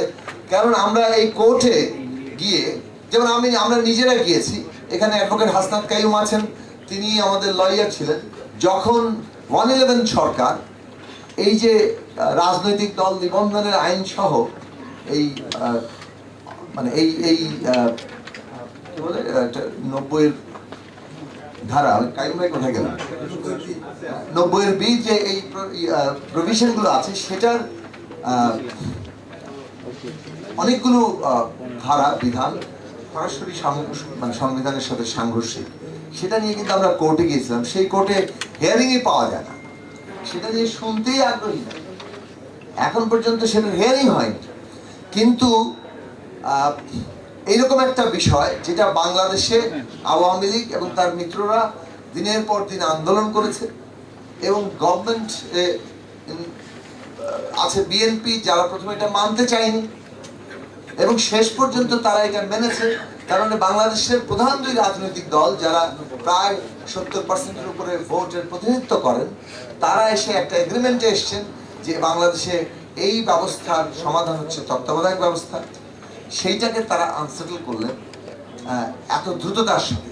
তো সেটা তো কোর্টকে যে ব্যবহার করা হয়েছে, এবং তার পরবর্তীতে তারা কি কোন জায়গায় অবস্থান করছেন, সেই সমস্ত বিচারকদের অবস্থান দেখলে আমরা পরিষ্কারভাবে এটা বুঝতে পারি। ফলে এখন কোর্টে গিয়ে এই যে ভায়োলেশনগুলো হয়েছে, এটা কি কোর্ট 15 অ্যামেন্ডমেন্টকে অবৈধ ঘোষণা করবে? এই আস্থা আজকে বাংলাদেশে নাই। না থাকার কারণটাও খুব পরিষ্কার যে আমাদের দেশে ক্ষমতার এমন একটা কাঠামো তৈরি করা হয়েছে। আপনারা যদি পেপারের দিকে খেয়াল করেন, যে এখানে বলা হয়েছে যে 9 জন অ্যামিকাস কিউরি তারা আদালতকে, তার মধ্যে 8 জন পরিষ্কারভাবে এটার পক্ষে অবস্থান নিয়েছিলেন। তারপরে তারা 15 সদস্য বিশিষ্ট একটি পার্লামেন্টারি কমিটি করেছে, যারা ইউনানিমাসলি একটা সিদ্ধান্তে পৌঁছেছেন। সেই সিদ্ধান্ত হচ্ছে যে তত্ত্বাবধায়ক ব্যবস্থা রাখতে হবে, এবং তারা 104 জন এমিনেন্ট সিটিজেনের সাথে কথা বলেছেন। এমনকি প্রধানমন্ত্রী শেখ হাসিনাও এইখানে তত্ত্বাবধায়ক ব্যবস্থার পক্ষে অন্তত এই কমিটির সামনে বলেছিলেন। একদিনের মধ্যে তিনি এই সকল কিছু বাতিল করে দিতে পারলেন। কতটা তুরীয় ক্ষমতা, ট্রান্সেন্ডেন্টেড পাওয়ার আমাদের দেশে একজন প্রধানমন্ত্রীর হাতে আছে। মানে আমাদের দেশের প্রধানমন্ত্রীর পাওয়ার তো যে কোনো জার কিংবা মুঘল সম্রাটের চাইতে বেশি, এটা আকবর আলী খান বলেছিলেন। তো এখন আমরা দেখতে পাই যে এইগুলো এখানে ঘটেছে, এবং এই যে ক্ষমতার কাঠামোটা, যে ক্ষমতার কাঠামো একজনকে এত তুরীয় ক্ষমতা দেয়, সমস্ত প্রতিষ্ঠান এমনকি আদালত পর্যন্ত শেষ পর্যন্ত তার অধীনস্থ হয়ে পড়ে, এবং তাকে এইভাবে ম্যানিপুলেট করা যায়, এইটা হচ্ছে বাংলাদেশের মূল সমস্যা। এখন আমার বক্তব্য আমি শেষ করবো এই জায়গায় যে ধরুন এইটা যদি 15th অ্যামেন্ডমেন্ট বাতিলও করা হয়, তারপরেও কিন্তু রায়টা থেকে যায়, এবং সেই রায়ে বলা হয়েছে যে কেয়ারটেকার গভর্নমেন্ট সিস্টেম ভয়েড এবং আল্ট্রা ভাইরাস টু কনস্টিটিউশন। তাহলে কেয়ারটেকার গভর্নমেন্ট দুইবার ব্যবহার করা যেতে পারে, কিন্তু সেটা কিন্তু শেষ পর্যন্ত প্রসপেক্টিভলি ভয়েড। তাহলে দুবারের পরে কি বাংলাদেশের কি পরিণতি হবে, আমরা কোথায় যাব? তারা কি অর্থে ভয়েড বলেছেন? কারণ রিপাবলিকের মধ্যে অনির্বাচিতরা এখানে আসতে পারে, তাহলে নির্বাচিত জায়গা আসতে হবে। কিভাবে নির্বাচিত জায়গা আসতে হবে সেটাতে একটা প্রশ্ন, কিন্তু কিভাবে এই কেয়ারটেকার ব্যবস্থা আসলে গিলে খাওয়া একটা অবস্থা সৃষ্টি হলো বাংলাদেশে, সেটা কিন্তু সবচেয়ে গুরুত্বপূর্ণ প্রশ্ন, যে প্রশ্নের সংকটের মধ্যে আমরা এখন পর্যন্ত আছি, যেটা শুরু হয়েছে 1972 সাল থেকে এই সংবিধানের ক্ষমতা কাঠামোর দিক থেকে। ফলে আমরা যদি গোড়ায় না যাই বাংলাদেশের নতুন পলিটিক্যাল সেটেলমেন্ট দরকার, একটা ডেমোক্রেটিক পলিটিক্যাল সেটেলমেন্ট দরকার, যেটা 1972 সালের সংবিধানের ক্ষমতা কাঠামোর মধ্যে নাই। ওইখানে কোনো ডেমোক্রেটিক পলিটিক্যাল সেটেলমেন্ট হয় নাই, ওখানে সমস্ত ক্ষমতা একজন ব্যক্তির হাতে, all power to the prime minister, এই সমস্ত একটা সেটেলমেন্ট তৈরি হয়েছিল। সেই সেটেলমেন্টের উদ্দেশ্য রাজনৈতিকভাবে বিভিন্নভাবে আমরা ব্যাখ্যা করতে পারি, যে ওই 72 সালেই বাকশাল প্রতিষ্ঠা হয়ে গেছে, বাকশাল জাস্ট কেবল তার পরিণতি মাত্র, অথবা 72 সালে আজকের যে যেমন একটা ফ্যাসিস্ট রাষ্ট্র তৈরি হয়েছে, এটা তৈরি হয়ে গেছিল তার ভিত্তি, যেটা আজকে 53 বছর পরে এসে এটা কেবল তার পরিণতি মাত্র। কাজে আমরা যদি ওই ফ্যাসিস্ট ব্যবস্থার সংস্কারের জায়গায় না যাই, আমরা যদি অন্তত 5টা গুরুত্বপূর্ণ পয়েন্ট এখানে আছে যেটা আমাদের জোরের সাথে তুলতে হবে, আমি এটা বলে শেষ করছি। আমাদের এখানে ক্ষমতা কাঠামোর যদি ভারসাম্য এবং জবাবদিহিতা আনতে হয়, যেটা আসলে এই এমনকি আমরা যদি একটা ইলেকশন টাইম একটা নিউট্রাল গভর্নমেন্টের নির্বাচিত ব্যবস্থায়ও যাই, তাকে যাতে কেউ গিলতে না পারে, তার জন্য বিচার ব্যবস্থার স্বাধীনতার সত্যিকার অর্থে, যেটা আমাদের রাজনৈতিক দলগুলো এখন সামনে আনছে, আমাদের এখানে 2 কক্ষ বিশিষ্ট পার্লামেন্ট, কিন্তু তার মধ্যে ক্ষমতার ভারসাম্য, আমাদের এখানে সংখ্যানুপাতিক নির্বাচন ব্যবস্থা, যেখানে এই 1 ভোট বেশি পেয়ে সমস্ত কিছুর মালিক হয়ে না যায়, এবং আমাদের এখানে নির্বাচন কমিশন সহ আমাদের যে মূল সাংবিধানিক প্রতিষ্ঠানগুলো, এই প্রতিষ্ঠানগুলোর নিয়োগ যদি আবার সরকারের হাতে থাকে, এমনকি ভারতের মতো 75 বছরের গণতন্ত্র চর্চাকারী দেশও, সেখানেও কিন্তু নির্বাচন কমিশন দলীয়করণের ঝুঁকি তৈরি হয়। ফলে নির্বাচন কমিশনের মতো জায়গায় সাংবিধানিক কমিশন, যেখানে সরকারি দল, বিরোধী দল এবং বিচার বিভাগের প্রতিনিধিরা থাকবে, অন্ততপক্ষে এই কতগুলো গুরুতর পরিবর্তন আমরা যদি ক্ষমতা কাঠামোর মধ্যে আনতে না পারি, তাহলে বাংলাদেশের নতুন কোনো সেটেলমেন্ট তৈরি হবে না। আজকে বাংলাদেশ একটা সত্যিকার সন্ধিক্ষণে আছে, জাতিকে পুরোপুরি নতুন করে জাগাতে হলে, সংগ্রামে নিতে হলে, এবং সংগ্রামের মাধ্যমে আমাদের এটা অর্জন করতে হবে। ধন্যবাদ। ক্ষমতা যে ওনারা ছাড়বেন না, এটা তো পুরোপুরি নিশ্চিত হয়েছে। সেই স্বপ্নটাও মানুষের সামনে আনা দরকার, যে আমরা একটা নতুন লক্ষ্যের দিকে যাচ্ছি, যেটা আমরা সম্মিলিতভাবে আজকে হাজির করছি। সেই হাজির করাটা আরো যত বেশি সামনে আসবে, তত হয়তো আমরা সমাধান দিয়ে যাবো। ধন্যবাদ, দুঃখিত আমি বেশি সময়। ধন্যবাদ জনাব জুনায়েদ সাকিব। আপনাদের প্রত্যেকের মতামতের মধ্যে এত বেশি সারবস্তু যে আমরা দীর্ঘ সময় শুনতে পারলে ভালো লাগতো, কিন্তু উপস্থিত সকলের কাছ থেকে যেহেতু আমরা বিজ্ঞ মতামত শুনতে চাই, সে কারণে একটা সময়ের চাপে আছি। এখন কথা বলছেন রাষ্ট্র সংস্কার আন্দোলনের প্রধান সমন্বয়কারী, বাংলাদেশের সংবিধান বিশেষজ্ঞদের মধ্যে একজন অন্যতম আইনজীবী জনাব অ্যাডভোকেট হাসনাত কাইয়ুম, গণতন্ত্র মঞ্চের নেতা। আজকের এই আলোচনা সভার সম্মানিত সভাপতি এবং সেমিনারের সম্মানিত সভাপতি এবং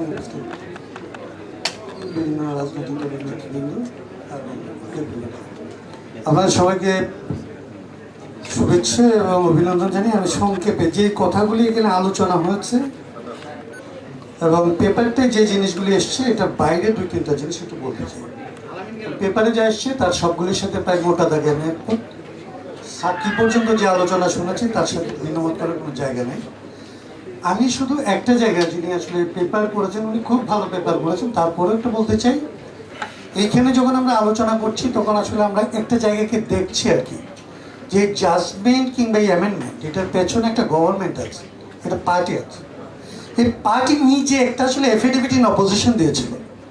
এই মামলাটা যখন আসলে শুনানি হয়, এই শুনানির মধ্যে আওয়ামী লীগের একটা রিটেন এফিডেভিট ইন অপোজিশন আছে। অন্য অনেক গল্প বলেছে তারা, সেটাতে আমি যাচ্ছি না। তারা একটা কথা বলেছিল, যেটার উপরে আসলে জাজমেন্টটা বেস করছে। জাজমেন্টের বেসিক জায়গা হচ্ছে তারা বললেন যে এইটা কনস্টিটিউশনের যে স্পিরিট, এই স্পিরিটটার এগেনস্টে, কারণ এটা হচ্ছে একটা নির্বাচিত সরকারের বাইরে চলে যায়, ব্যবচ্ছেদ ঘটায়। আওয়ামী লীগের এফিডেভিট ইন অপোজিশনের মধ্যে এইটার ব্যাপারে 2টা বক্তব্য ছিল। ওনারা বলছিলেন যে এই কেয়ারটেকার গভর্নমেন্ট যখন থাকে তখন আসলে এই গভর্নমেন্ট প্রেসিডেন্টের কাছে আসলে অ্যাকাউন্টেবল থাকে, এবং এই প্রেসিডেন্ট হচ্ছে আসলে ইলেক্টেড। সো এই যে প্লি যেটা নেওয়া হয়েছিল, আওয়ামী লীগ খুব রিটেন অবজেকশনে খুব ক্লিয়ারলি এটা তারা বলেছিলেন যে নো, এইটা আসলে টোটালি অনির্বাচিত না, টোটালি অনির্বাচিত না। এবং এই আর্গুমেন্ট অ্যামিকাস কিউরিদের মধ্যে সবচেয়ে গুরুত্বপূর্ণ একজন মাহমুদুল ইসলাম, যিনি এর আগে অ্যাটর্নি জেনারেল ছিলেন, তিনি খুব ক্লিয়ারলি আবারও এটা রিইটারেট করেছিলেন। So basis of the judgement was challenged by the Didenauer, and it is a written document. So এই পয়েন্টটা আসলে আমি বলবো যে আসলে যিনি আসলে প্রবন্ধটা করেছেন উনি যেন আসলে নেয়। আরেকটা পয়েন্ট আমি আপনাদেরকে একটু অ্যাটেনশন ড্র করতে চাই। এই জাজমেন্টটার একটা অদ্ভুত ব্যাপার আছে।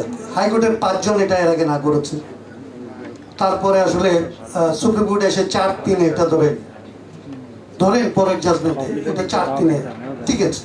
যদিও জাস্টিস রোহাত মিয়া বলছিলেন একদম তার রিটেন নোট আছে যে জাজমেন্ট যেটা আসলে রিটেন হয়েছে it is not in conformity with the shortest order. এইটা একদম জাজমেন্টের মধ্যে বলা আছে। ওনার যে ডিসেন্ডিং যে জাজমেন্ট, এই জাজমেন্টে খুব ক্লিয়ারলি উনি বলেছেন। সো এইটা ওইখানে বলা আছে। ওইটার জন্য আমি বলছি যে 4-3 যখন হলো তখন পর্যন্ত 4-3, এর মধ্যে যারা 4-এর মধ্যে ছিলেন তার মধ্যে জাস্টিস সিনহা সাহেব ছিলেন। জাস্টিস সিনহা সাহেব সম্পর্কে আমাদের কোনো বক্তব্যের দরকার নেই। আওয়ামী লীগ পরবর্তীতে বলেছেন যে উনি আসলে দুর্নীতিপরায়ণ একজন মানুষ। যদি আসলে জাস্টিস সিনহা তাদের বক্তব্য অনুযায়ী দুর্নীতিপরায়ণ হয় তাহলে এই জাজমেন্টটা 3-3 হয়ে পড়ে। So it's a point also to raise. আমি এই জায়গাটা নিয়ে আর কোনো কথা বলছি না, আমি আরেকটা কথা অন্য জায়গা থেকে বলতে চাই।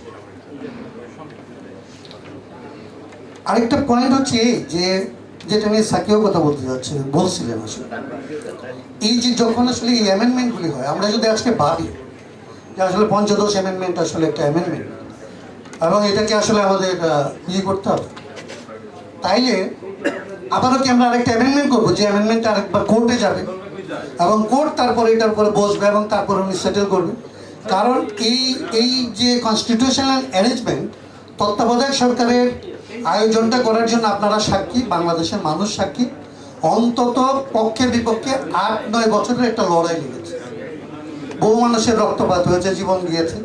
তারপরে একটা সেটেলমেন্ট হয়েছিল যে এটা একটা কনস্টিটিউশনাল সেটেলমেন্ট, যে 72-এর সংবিধানের বাইরে এসে একটা নির্বাচন হবে। 72-এর সংবিধানের যে নির্বাচনী ব্যবস্থা তার মধ্যে আজকে আপনারা আবার ফেরত যাচ্ছেন। ওটার মধ্যে গেলে যে সরকারে থাকে তিনি সরকারি থেকে নির্বাচন করতে পারেন। এটা 72-এর অ্যামেন্ডমেন্ট। সো আবারও যদি আমরা আসলে এটা চেঞ্জ করি, আবারও যদি আমরা একমত হই যে এটাকে আসলে আমাদের চেঞ্জ করতে হবে, তারপরে কি আমরা এটা অ্যামেন্ডমেন্টের ভিতর দিয়ে করবো? যে অ্যামেন্ডমেন্টটা আবার কোর্ট 15 বছর পরে বসে একজন জাস্টিস কিংবা 3 জন জাস্টিস মনে করবে যে অ্যামেন্ডমেন্ট আসলে ঠিক হয় না। আমার কাছে মনে হয় এই পদ্ধতিটা নিয়ে আপনারা আমরা যারা সবাই মিলে কাজ করতেছি তাদের একটু বিবেচনা নেওয়া দরকার। কারণ ত্রয়োদশ সংশোধনী একটা অভিজ্ঞতা আমাদেরকে দিয়েছে। এটা হচ্ছে যে দীর্ঘ গণ আন্দোলনের ভেতর দিয়ে, গণসংগ্রামের ভেতর দিয়ে একটা কনস্টিটিউশনাল সেটেলমেন্ট করার পরেও আদালত এটাকে বৈধতার কথা বলে নাই করে দিতে পারে, এবং এটা 4 জন মানুষের যথেষ্ট। সো পিপলের এই রকমের আন্দোলনের ফসল এইরকম 4 জন কিংবা 3 জন কিংবা 2 জন প্রধানমন্ত্রী এবং প্রধান বিচারপতি, এর বাইরে তো এটা কেউ জানতেন। এই 2 জনের অ্যারেঞ্জমেন্টের কাছে আসলে আমাদের আন্দোলন সংগ্রামের রেজাল্ট আমরা তুলে দেবো। যদি এটা আমরা না দিতে চাই তাইলে পরবর্তী অ্যামেন্ডমেন্টগুলি যেগুলি আমাদেরকে করতে হবে বাংলাদেশে, যেটার কথা আসলে সাকিব তুললো, সেই অ্যামেন্ডমেন্টগুলি আমরা কোন পদ্ধতিতে করবো? এইটা আসলে সংসদ দিয়ে করবো নাকি আসলে কনস্টিটিউয়েন্ট অ্যাসেম্বলির মতো কোনো একটা জিনিস যেটা দিয়ে করবো, যেটার উপরে আদালতের আসলে কর্তৃত্ব থাকবে না, আদালত যেটার দ্বারা আসলে বাইন্ডেড হবে? এই প্রশ্নটা খুব আমার কাছে মনে হয় একটা টেকনিক্যাল, কিন্তু তারপরেও আমাদের লাগবে। এইটুকু চিন্তা করার জন্য আপনাদেরকে বলে এবং এখানে কথা বলার সুযোগ দেওয়ার জন্য আপনাদের প্রত্যেকের প্রতি কৃতজ্ঞতা জানিয়ে আমার কথা শেষ করছি। ধন্যবাদ রাষ্ট্র সংস্কার আন্দোলনের সম্মানিত সমন্বয়ক জনাব অ্যাডভোকেট হাসনাত কায়ুম। এখন কথা বলছেন বিপ্লবী ওয়ার্কার্স পার্টির সংগ্রামী সাধারণ সম্পাদক, গণতন্ত্র মঞ্চের নেতা, জাতীয় পর্যায়ের নেতা জনাব সাইফুল হক। আমি বিনীতভাবে সকলকেই সময়ের ব্যাপারটাকে স্মরণ করে দিচ্ছি।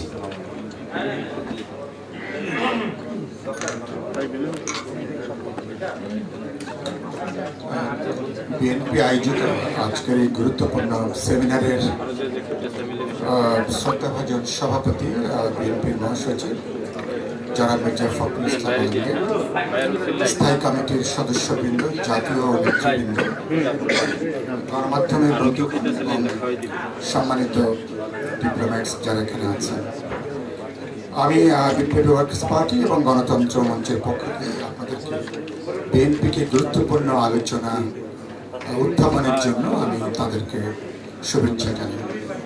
ইকতেদার ভাই অনেক আমার পুরনো পরিচিত, তিনি যে গুরুত্বপূর্ণ বক্তব্য দিয়েছেন সেটা আমার দেখার সুযোগ হয়েছে, তাকে ধন্যবাদ জানাই। আমি আমার কাছে খুবই গুরুত্বপূর্ণ দুটো হেডলাইন আমার খুব মনোযোগ আকর্ষণ করেছে। ফ্রড অফ দ্য কোর্ট কিভাবে ফ্রড অফ দ্য নেশনে পরিণত হয়, আওয়ামী লীগ কীভাবে এটাকে এরকম একটা জায়গায় তারা এটাকে নিয়ে গেছেন, এবং উচ্চ আদালতের তাদের রায়কে, তাদের পর্যবেক্ষণকে কিভাবে ভুলভাবে, বিকৃতভাবে, উদ্দেশ্য প্রণোদিতভাবে, স্রেফ দলীয় বিবেচনাতে এবং অনেকে বলেছেন আনলফুলি এবং টোটালি পিপলসের যে ডেমোক্রেটিক অ্যাসপিরেশন তার বাইরে যে কিভাবে বা এই 15th অ্যামেন্ডমেন্ট করা হয়েছে এবং সেখান থেকে এর পরেকার অধ্যায়টা আমরা জানি। আমরা খুব গুরুত্বপূর্ণ যেটা কথা যেটা বলা হয়েছে যে the caretaker government still within the constitution, আর যেটা এ পর্যন্ত সরকার এ পর্যন্ত যে ভাষ্যটা তারা দিয়ে আসছিলেন, সংবিধান তো কেয়ারটেকার বিধানকে তারা বাতিল করেছে। আর ইকতেদার আহমেদের এই বক্তব্যের মধ্য দিয়ে ইতিমধ্যে যারা আলোচনা করলেন তাদের বক্তব্যে এটা খুব স্পষ্ট হয়েছে যে আমাদের কনস্টিটিউশনের ভেতরেই কেয়ারটেকার গভর্নমেন্টের যে বিধান, যে সুযোগটা সেটা আছে। এই আলোচনাটা আজকে সবার বক্তব্যের ভেতর দিয়ে এসছে। আমি যে কথাটা একটু আজকের বিশেষ করে বিএনপি নেতৃবৃন্দকে মনোযোগ আকর্ষণ করতে চাই, বিদ্যমান এটা সংবিধানে কেয়ারটেকার ব্যবস্থা ভেতরে আছে বা নাই, এটা নিশ্চয়ই একটা এটা তো আওয়ামী লীগের দিক থেকে একটা গুরুত্বপূর্ণ একটা বিতর্ক। তারা বলে আসছেন যে এখন তার কোনো বিধান নাই। বিতর্কটা এই জায়গায় এটা যেমন একটা খুব প্রাসঙ্গিক কথা, আমরা বলছি যে না, ওর ভেতরেই সুযোগটা আছে। শুধুমাত্র এর ভেতরেই যদি বিতর্কটা রাখা যায় তাহলে কিন্তু আওয়ামী লীগের জন্য বিদ্যমান তাদের এই কর্তৃত্ববাদী শাসন বহাল রাখার ক্ষেত্রে ইনডিরেক্টলি এই বিতর্কটা কিভাবে যাবে এটা নিয়ে আমার প্রশ্ন আছে। এটা আশা করি আপনারা এটাকে বিবেচনার মধ্যে নেবেন। আমি পরবর্তীকালের বিবেচনাটা কি, বিবেচনা এই সংশোধনের পরে বাংলাদেশে নির্বাচনের মধ্য দিয়ে নিয়মতান্ত্রিকভাবে শান্তিপূর্ণ পথে সরকার পরিবর্তনের পথ বাস্তবে আপনি বন্ধ করে দিয়েছেন, যেটা অবিশ্বাস্য, অকল্পনীয়। বাংলাদেশ ৭৫ সালে বাকশাল হওয়ার পরে এ ধরনের পরিস্থিতি আর কখন মোকাবেলা করে। এবার বাংলাদেশ সেই অভিজ্ঞতাটা আছে। দুই হচ্ছে ভোটাধিকার, নির্বাচন পদ্ধতি, সরকার এবং নির্বাচন কমিশন মিলে এটাকে তারা জাহান্নামে দিয়েছেন, এটাকে তারা ধ্বংস করে দিয়েছেন। প্রতিদ্বন্দ্বিতাপূর্ণ নির্বাচনী ব্যবস্থা বলে বাংলাদেশে কোনো কিছু নাই। আরো গুরুত্বপূর্ণ কি, একটা আধুনিক গণতান্ত্রিক রাষ্ট্রে, একটা মডার্ন যে কোনো ডেমোক্রেটিক স্টেটে এর যে মিনিমাম বটম লাইন যেটা থাকে, আর সাংবিধানিক অবস্থাটা, সাংবিধানিক প্রতিষ্ঠান, গণতান্ত্রিক প্রতিষ্ঠান, নাগরিকদের ভোটাধিকার, গণতান্ত্রিক অধিকার, পুরোটাকে আজকে ধ্বংস করে দেওয়া হয়েছে। এবং এই জায়গা থেকে আপনি 14 এবং 18 সালের একটা ভয়াবহ নির্বাচনী অভিজ্ঞতার পরে সরকার আরেকটা নির্বাচনের জায়গাটা যাচ্ছে।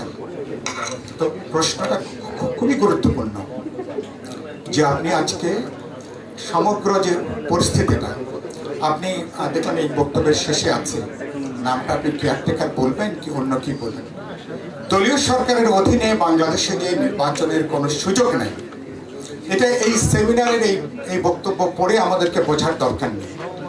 আমাদেরকে 14 এবং 18 সালের এক্সপিরিয়েন্সের পরে এটা যথেষ্ট। এটা এবং এরপরে যে অভিজ্ঞতাটা সেখানে আমাদের যেটা ফেলছে, তাহলে এখন আপনাকে যে হাসনাত বললেন, আপনি সংবিধানের ভেতরে থেকে আপনি কেয়ারটেকার গভর্নমেন্টকে পুনরায় এটাকে চালু করবার জন্যে নতুন কোনো সংশোধনী, নতুন কোনো অর্ডিন্যান্স আকারে অথবা পার্লামেন্টে নতুন কোনো বিল কীভাবে উত্থাপন করবেন, নিশ্চয়ই এটা একটা আলাপ আলোচনার প্রশ্ন। নিশ্চয়ই এটাকে আপনাকে পলিটিক্যাল ডায়ালগের মধ্য দিয়ে we have to settle it, we have to solve it. এক। দুই হচ্ছে, আওয়ামী লীগ যেটা বলছেন, আমরা তো সংবিধানের বাইরে তো আমাদের যাওয়ার কোনো সুযোগটা নেই। তো তারা দেখবেন সকাল থেকে রাত পর্যন্ত সংবিধানটা কি, কোন দেশের নাগরিকদের পপুলার এবং কালেকটিভ ডেমোক্রেটিক যে উইল, সংবিধান তার একটা বহিঃপ্রকাশ, তার রিফ্লেকশন। সংবিধান তাকে ভাষা দেয়, তাকে ল্যাঙ্গুয়েজ দেয়, তাকে শব্দ দেয়। এটা ফলে আজকে দেশের সমগ্র যে পরিস্থিতি, একজন মনে বললেন সমস্যাটা সাংবিধানিক নয়। এখন আমি খুবই বিনয়ের সাথে এই প্রশ্নটা আমি একটু দ্বিমত করছি। মূল সমস্যাটা সাংবিধানিক নয়, সমস্যাটা রাজনৈতিক। রাজনৈতিক কথাই একটা দখলদার, আগ্রাসী, জবরদস্তি করে গায়ের জোরে যিনি ক্ষমতায় আছেন এবং আরেকবার একইভাবে অন্য কৌশলে আবার যিনি আগামী 12তম জাতীয় সংসদকে একইভাবে যিনি আরেকটা নাটক বা আরেকটা যিনি মঞ্চস্থ করতে চান, তাহলে সংকটটা হচ্ছে রাজনৈতিকভাবে। এবং আমার আওয়ামী লীগের বন্ধুরা, বিশেষ করে টকশো ম্যানেজার যা থাকা হয়, বলছেন ইয়েস আমরা তো গায়ের জোরে ক্ষমতায় আছি। তো পারলে পাল্টা আপনারা গায়ের জোরে আপনারা ক্ষমতায় দেখান।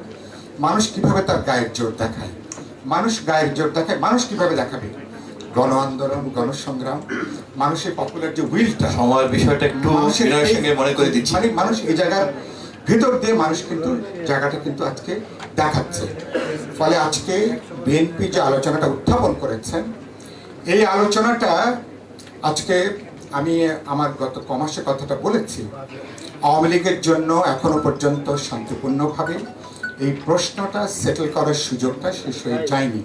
আওয়ামী লীগ দুটো প্রশ্নে কিভাবে কখন তারা পদত্যাগ করবেন, বিরোধী দলগুলোর সাথে আলাপ আলোচনা করে সংবিধানে আমাদের যে সুযোগটা আছে, আজকের এই গুরুত্বপূর্ণ বক্তব্যটা আমাদের জন্য সবচেয়ে বড় রেফারেন্স হিসাবে যেটা কাজ করতে পারে, যে সুযোগটা আছে এটাকে নিয়ে আপনি যে নামে বলি, আমরা মঞ্চ বলেছি অন্তর্বর্তীকালীন, বিএনপি বলছে কেয়ারটেকার সরকার, শব্দ নিয়ে আমাদের কোনো আপত্তি নেই।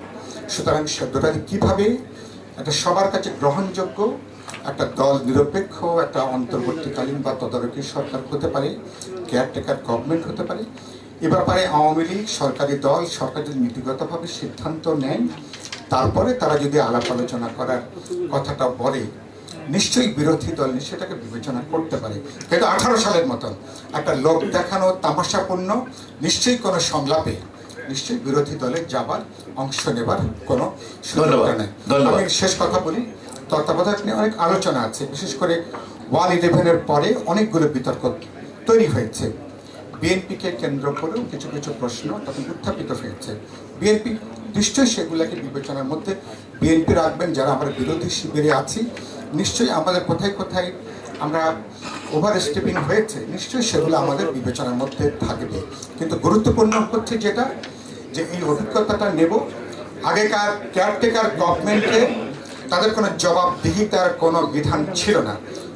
পরে আমরা ভবিষ্যতে যে কেয়ারটেকার গভর্নমেন্ট বা আমরা যে অন্তর্বর্তীকালীন সরকার গঠন করব, পরবর্তী নির্বাচিত সরকারের কাছে অবশ্যই তাদের জবাবদিহিতার বিধান সহ সাথে কয়েকটা প্রশ্ন আমাদের মঞ্চেরও যে ভাবনাগুলো, ক্ষমতার যে ভারসাম্য, রাষ্ট্রপতির মধ্যে প্রধানমন্ত্রীর সংখ্যানুপাতিক নির্বাচন, গণতান্ত্রিক প্রতিষ্ঠানগুলো কীভাবে কাজ করবে, সাংবিধানিক প্রতিষ্ঠানগুলো ইন্ডিপেন্ডেন্টলি ফাংশন করতে পারবে কিনা, সামগ্রিকভাবে আপনি এখন একক ব্যক্তি, তিনি যে স্বেচ্ছাচারী প্রধানমন্ত্রী কেন্দ্র করে যে অগণতান্ত্রিক ক্ষমতা কাঠামো, বাংলাদেশের প্রধান বিপদের জায়গা হচ্ছে এইখানে।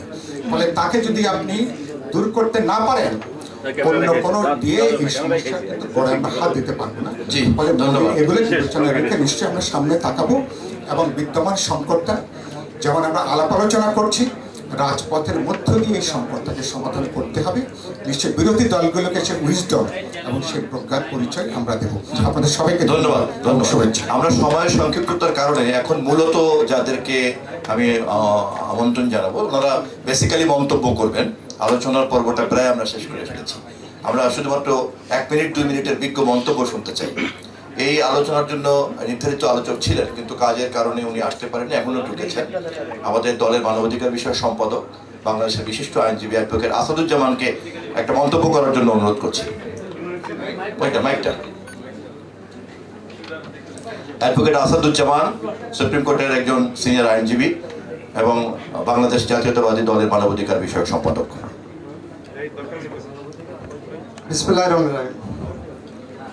আজকের যে আলোচনার সাবজেক্ট ম্যাটার, সেটার উপর আমার প্রথম বক্তব্য হলো, পৃথিবীর ইতিহাস বলে কোনো দেশের রাজনৈতিক পট পরিবর্তন আদালতের রায়ে হয়নি।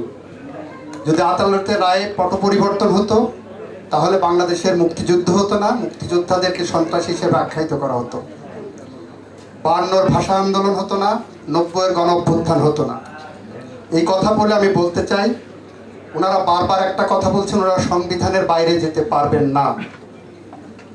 আমি বলতে চাচ্ছি, বিএনপি সহ বাংলাদেশের মানুষ যে দাবি করেছেন, এটা সংবিধানের মধ্য থেকেই দাবি করেছেন।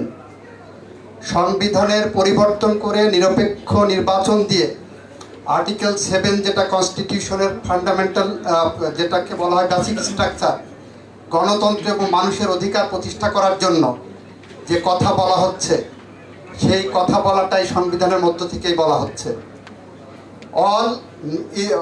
যেটা এখানে প্রয়োজন সেটা হলো শেখ হাসিনা ওয়াজেদের একক রাজনৈতিক সদিচ্ছা। দেশের মানুষের উনি ভোট দিতে দেবেন কি দেবেন না সেটা ওনার সদিচ্ছার ব্যাপার। উনি যদি চান তাহলে মানুষ ভোট দিতে পারবেন, সংবিধান রক্ষা হবে। উনি যদি না চান তাহলে হবে না। ওনাকে যদি 52-র ভাষা আন্দোলন, 71-এর মুক্তিযুদ্ধ, 90-এর গণ অভ্যুত্থানের মধ্যে যেতে হয়, তাহলে আমি বলবো পঞ্চদশ সংশোধনের মাধ্যমে সংবিধানের 7B(2)তে যে বিধানটা রাখা হয়েছে, যে গণতন্ত্রের পথে যারা অন্তরায় হয়ে দাঁড়াবেন, গণতন্ত্রের পথে যারা অন্তরায় হয়ে দাঁড়াবেন তারা রাষ্ট্রদ্রোহিতা করেছেন বলে গণ্য করা হবে। শেখ হাসিনা ওয়াজেদ এবং তার ক্যাবিনেট সহ তার সমস্ত দল, অঙ্গ সংগঠন আছে গণতন্ত্রের বিরুদ্ধে অবস্থান নিয়েছেন। এই পঞ্চদশ সংশোধনে হয়তো আপনাদের বিরুদ্ধে এক সময় বুমেরাং হয়ে দাঁড়াবে, যেটা 1974 সালের বিশেষ ক্ষমতা আইন করেছিলেন, সেটা আপনারা অনেকেই ভোগ করেছেন। 7B সংবিধান আপনারা পড়ে দেখবেন যে গণতন্ত্রের বিপক্ষে কিভাবে অবস্থান নিয়েছেন এবং মানুষের ভোটাধিকার কিভাবে বঞ্চিত করছেন। সবাইকে ধন্যবাদ। আসসালামু আলাইকুম। ধন্যবাদ advocate Asad. Thanks for your very substantive comments. ঠিক এরকমই একটা বস্তুনিষ্ঠ মন্তব্য করবেন এখন 12 দলের নেতা জনাব advocate Farhaduzzaman Farhad. Just comments, substantive comments please. বিসমিল্লাহির রহমানির রহিম। আমি জাতীয়তাবাদী সমমনা জোটের নেতা। আজকে যে সেমিনার, খুব সুন্দর সুন্দর কথাবার্তা শুনলাম, বিজ্ঞ আলোচকরা বলল।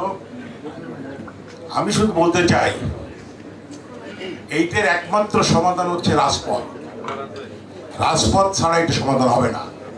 সেই একটা সমাধান হচ্ছে শেখ হাসিনাকে এক দফা আন্দোলনের মাধ্যমে পতন ঘটাতে হবে।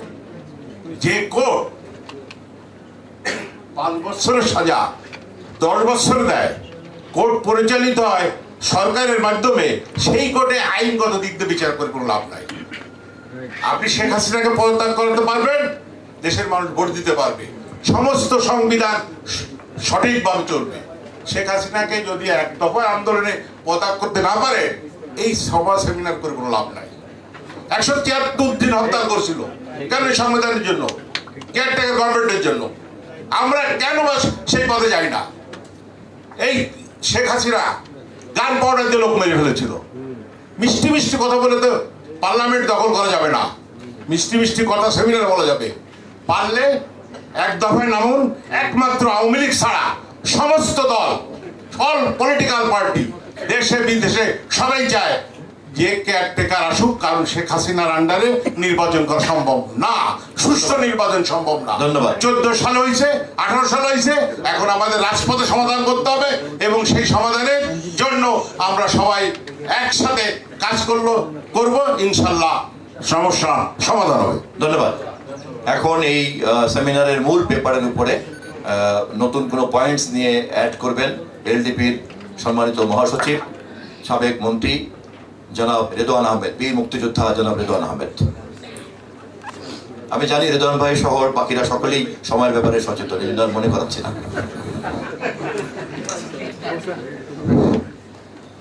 Respected President of the seminar, honorable members of the Standing Committee of BNP, leaders of different political parties,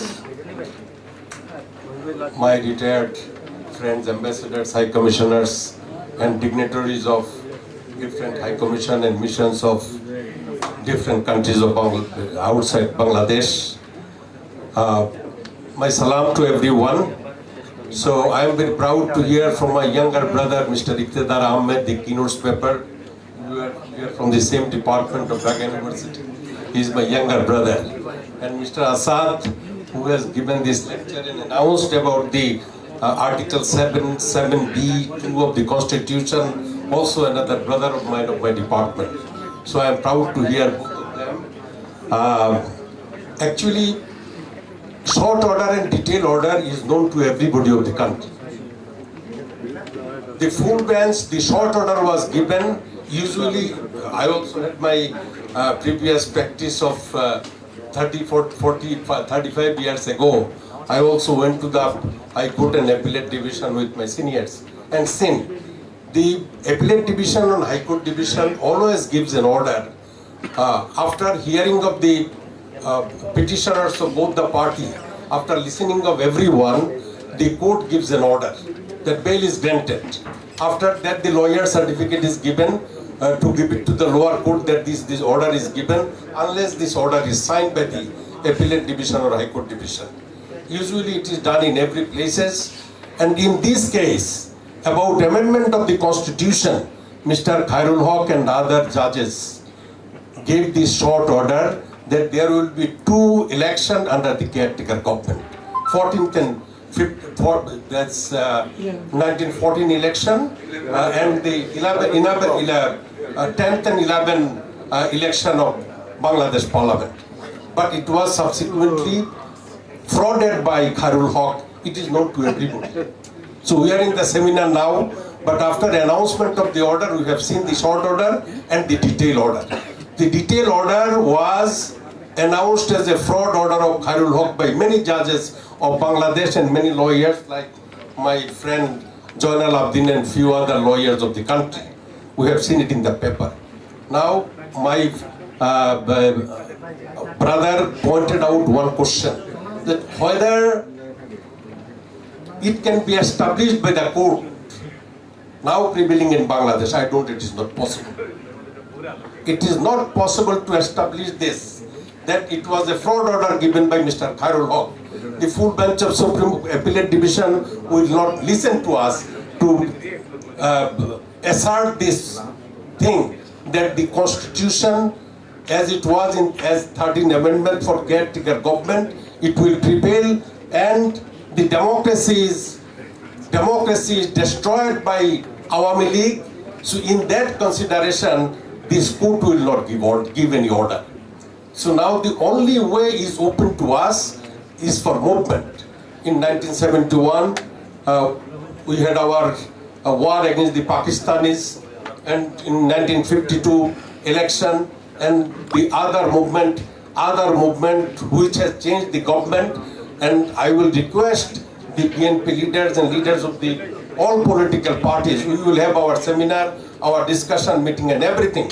But movement in the state must be continued to establish democracy in the Bangladesh. Thank you very much. Thank you very much. Thank you, Janab. To establish democracy, it is only necessary the movement, and this government will positively come down, and they are now shaking. So if we give a big blow to this government, they will positively come down and will declare the caretaker government election. Thank you. So thank you everybody. I don't want to continue any further. Thank you very much for inviting me to participate in the discussion meeting. Thank you brother. আলোচকদের বাইরে যারা বিজ্ঞ শ্রোতারা অত্যন্ত ধৈর্য ধরে আলোচনা শুনছেন, সভাপতির পক্ষ থেকে আপনাদের সকলকে ধন্যবাদ জানাচ্ছি আপনাদের সহযোগিতার জন্য। আর মাত্র 2-3 জন বক্তব্য রাখবেন।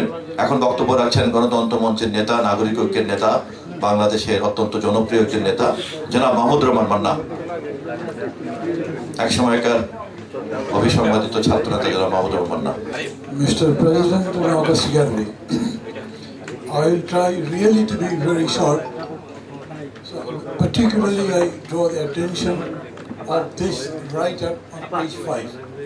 This is a wonderful draft, very good in details. Well, it's not the first. Before that, I also read an article, Mr. Badrullah Bhajumdar and what is his name? Mr. Sanjoy, they have also explained it very clear. So I think for the people of Bangladesh, you don't have to go to them and make them understand that, look, Mr. Khalilov was such a bad man, he did such. No, you don't need those things.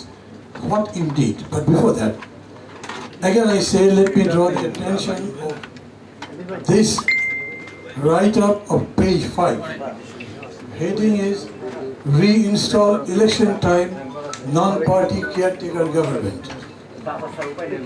I even dropped the first line, I read the second line. What is required? Which he says that establishment or reinstalling of the caretaker government is possible, and what is required is political will and good intention of the political parties, particularly ruling Awami League, to restore democratic order and electoral integrity, etc., etc. Okay, fine. When we say that, we also make the government understand and bring them to good sense and work very fine, give some positive suggestions and act according to the will of the people. But does the BNP believe that good sense will prevail to our belief? My answer is no. Very blunt answer, no. This morning, Prime Minister had a press conference. You might have heard something of that. He said, এটা আমি একটু বাংলায় বলি, যারা আমাকে vote চোর বলে তারা ভোটের টাকা জিজ্ঞেস করেছে যে আপনি কি অন্তর্বর্তী বা আগে আগে ইলেকশন দেবেন? উনি বলেছেন না না, পুরো সময় থাকবার পরই দেব।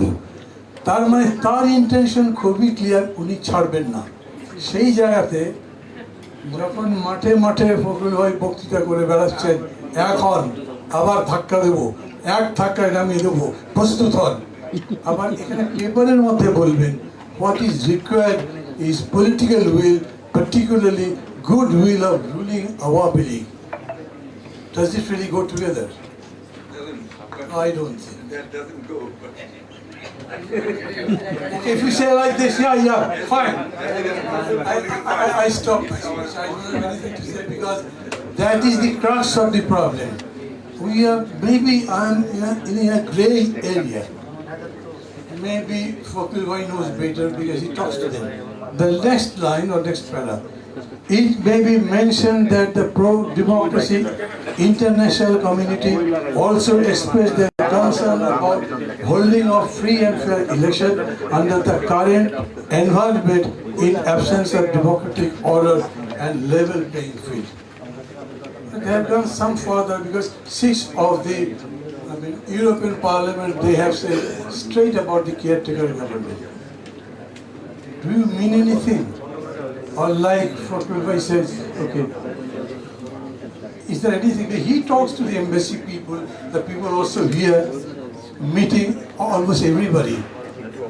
This is an indication of what. Definitely, we have won the people in Bangladesh. We are winning people internationally, and we have to do that. And only coercion can make a change, otherwise nothing. Thank you. Thank you জনাব মাহমুদুর রহমান মান্না ভাই। আমরা এবারে বাংলাদেশের সংবিধান প্রণয়ন করার সময় 1972-এর 10ই December যারা স্বাক্ষর করেছিলেন তাদের মধ্যে একজন অন্যতম স্বাক্ষরকারী। আজকের এই সেমিনারের পেপারের উপরে যিনি আলোচনা করবেন বাংলাদেশ সরকারের একজন সাবেক মন্ত্রী, এবং এই আলোচনা যে সর্বজন অংশগ্রহণের মধ্য দিয়ে অনুষ্ঠিত হচ্ছে তার একজন দৃষ্টান্তই হচ্ছেন এখন কথা বলবেন অধ্যাপক জনাব আবু সাইদ, যিনি বাংলাদেশের সংবিধানের একজন স্বাক্ষরদাতা। গণফোরামের নেতা, জাতীয় নেতা জনাব অধ্যাপক আবু সাইদ। শ্রদ্ধেয় সভাপতি,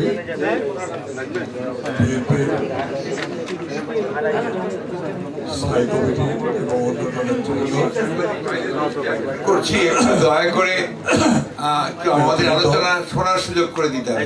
সাংবাদিক ভাইদেরকে আমরা সহযোগিতা করবো, সবাই সাংবাদিক ভাইরাও আমাদের সকলকে সহযোগিতা করবেন। নেতৃবৃন্দ, রাজনৈতিক আমার শ্রদ্ধেয় নেতৃবৃন্দ, বিভিন্ন পরিজন, মহিলাবৃন্দ, সাংবাদিকবৃন্দ, সবাইকে অভিনন্দন জানাচ্ছি। এমন একটা বিষয় নিয়ে আলোচনা আমার কাছে অত্যন্ত বেদনাদায়ক। এই আলোচনা এখন করা আমি মনে করি সাংবিধানিকভাবে, নৈতিকভাবে, আইনিকভাবে এখনো কেয়ারটেকার গভর্নমেন্ট বিদ্যমান। কিভাবে 14 সালের নির্বাচনের কথা সবাই বলেছেন, আমি পেপার সুন্দর হয়েছে সে কথা আমি পড়েছি, আর 4টে পর্যন্ত পড়েছি, খুব সুন্দরভাবে লেখা হয়েছে, আরো বিস্তৃত লেখা যেত, কিন্তু সংক্ষিপ্ত হলে সব কথাই আছে। সেই জন্য যিনি এই পেপার তৈরি করেছেন তার সঙ্গে সংশ্লিষ্ট যারা ছিলেন সবাইকে আমি ধন্যবাদ জানাচ্ছি। আমি এখানে প্রশ্ন করতে চাই সবার কাছে, মিডিয়ার কাছে, নেতৃবৃন্দের কাছে, আমার কাছে, নেতাদের কাছে, দেশবাসীর কাছে। নর এবং নারীর পবিত্র বন্ধন ছাড়া যদি কোনো শিশুর জন্ম হয়, সে জন্ম কি বৈধ বলে আমরা স্বীকার করি? করি না। 14 সনের যে নির্বাচন হলো, সেই নির্বাচন জনগণ ভোট দিল না, এমনি নির্বাচিত হয়ে গেল 151 জন। এরা কারা? জনগণের 7 অনুচ্ছেদ অনুসারে জনগণের চরম অভিব্যক্তি রূপে জনগণ যেখানে মালিক, তাদের ভোটাধিকারের ভিত্তিতে নির্বাচিত হতে হবে।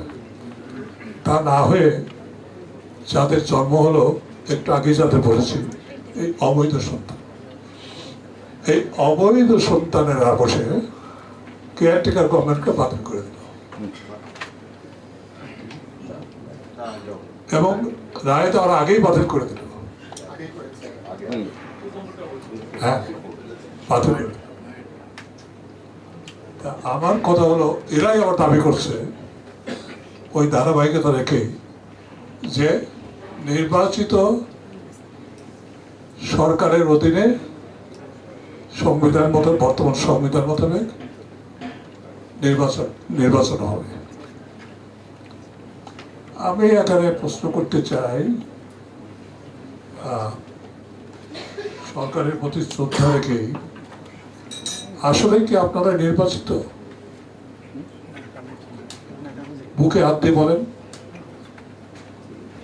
মহান সৃষ্টিকর্তার কে সামনে রেখে, বিবেককে সামনে রেখে, জনগণকে সামনে রেখে, মানুষকে সামনে রেখে, দেশপ্রেমকে সামনে রেখে, এই যে মুক্তিযুদ্ধের চেতনাকে আমরা যেভাবে বিক্রি করছি, বেচা কেনা, ব্যবসা বাণিজ্য করছি, জাতির পিতা বঙ্গবন্ধুকে যেভাবে ব্যবসা বাণিজ্য করছি, সেই জাতির পিতা, দেশপ্রেম, দেশকে সামনে রেখে বলেন আপনারা কি সত্যিকার অর্থে নির্বাচিত না ওই যে বলে নিশিরাতে ভোট কাটা চোরের দল। আজকে প্রধানমন্ত্রী বলছে আপনারা কি ডাকাতি না, শীর্ষে চোরের সে টাকা তো অনেক ভালো, তারা দৃশ্যমান থাকে। সে যাই হোক, এসব কথা বলে লাভ নাই। আজকে যে পেপারে আছে আমি পেপারের দিকেই যাব না, কারণ পেপারের কথাগুলো সবাই বলেছে, আমি আসার আগেই উপস্থাপিত হয়েছে এবং আমি পড়েই এসেছি। আমি আর দুইটা কথা বলে শেষ করব। সেটা হলো এই ডক্ট্রিন অফ নেসেসিটি কথা বলেছে। আজকে বাংলাদেশে যদি দেশকে বাঁচাতে হয়, গণতন্ত্রকে রক্ষা করতে হয়, প্রতিষ্ঠিত করতে হয়, গণতান্ত্রিক চর্চার অবাধ বাতাবরণ সৃষ্টি করতে হয়, তাহলে অবশ্যই ডক্ট্রিন অফ নেসেসিটি প্রয়োজন। কারণ আমি মনে করি যে will of the people is supreme. জনগণের অভিপ্রায় অনুসারে ৭১ সনে আমরা জাতীয় ঐক্য প্রতিষ্ঠা করেছিলাম বলেই মুক্তিযুদ্ধে আমরা বিজয়ী হয়েছিলাম। অনুরূপভাবে কেয়ারটেকার সরকার নিয়ে আমরা জাতীয় ঐক্য গড়ে তুলেছিলাম বলেই কেয়ারটেকার সরকারকে আপনি বাতিল করতে পারেন না। তাহলে প্রশ্ন আসবে ৭১ সনে আমরা ঐক্যবদ্ধ হয়েছিলাম জাতীয় ঐক্যের ভিত্তিতে এবং কেয়ারটেকার ব্যাপারে জাতীয় ঐক্যের ভিত্তিতে আমরা এক হয়েছিলাম। সেটাকে জাতির আকাঙ্ক্ষার প্রতিফলন ঘটেছিল, জনগণের ইচ্ছার প্রতিফলন ঘটেছিল এবং দেশের মানুষের ইচ্ছা আকাঙ্ক্ষার প্রতিফলন ঘটেছিল। সেটাকে আপনারা হত্যা করছেন। আর একটা কথা বলে আমি শেষ করব। দেশের সর্বোচ্চ আদালত জনরল ভাই বলেছেন তাদের কোড অফ কন্ডাক্ট আছে 29টা। এই কোড অফ কন্ডাক্টে যিনি রায় দিয়েছেন কিংবা যারা রায় দিয়েছেন তারা ভায়োলেট করেছেন। এই ভায়োলেটের দায়ে তাদের কাঠ করে দেওয়া হবে, পরিষ্কার কথা। আর সাংবাদিকদের ভাইদের উদ্দেশ্যে বলবো যে আপনারা সবসময় তথ্য অনুসন্ধান করেন, আমি কিছুটা নাড়ানাড়ি করি। একটা সংবাদপত্রে প্রকাশিত, আমি দেখাচ্ছি আপনাদের, সংবাদপত্রে প্রকাশিত একটা সংবাদ।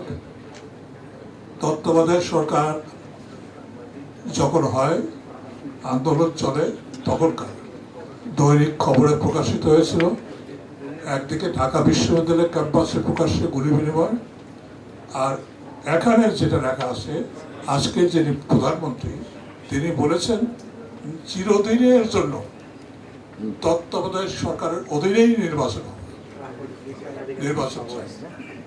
এই পেপারটা আপনারা জোগাড় করবেন এবং চিরদিনের জন্য তত্ত্বাবধায়ক সরকারের অধীনে নির্বাচন চাই। এখানে অনেক শেখ আছে, উনি বলেছেন। তাহলে উনি আজকে চাচ্ছেন না, তাহলে কি আমি ধরে নেব লর্ড হেস্টিংস যে কথা বলেছিল যে বাঙালিরা কথায় পটু এবং প্রতারক, প্রতারণা তাদের মজ্জাগত। আমরা কি সেই যুগে আছি? আমরা কি সেই অভিধায়, আমরা রাজনীতিবিদ কিংবা শীর্ষ নেতারা সেই অভিধায় ভূষিত হব? আমরা কি জাতির সঙ্গে প্রতারণা করছি? তত্ত্বাবধায়ক সরকার শুধু তত্ত্বাবধায়ক সরকার না, এটা জনগণের ফান্ডামেন্টাল স্ট্রাকচার যেটা আছে, ভোটের অধিকার, জনগণের আকাঙ্ক্ষার অধিকার, জনগণের মালিকানার অধিকার, তা প্রতিষ্ঠার অধিকারকে তত্ত্বাবধায়ক সরকারকে অস্বীকার করলে সেটি হয়। আপনাদের ধন্যবাদ।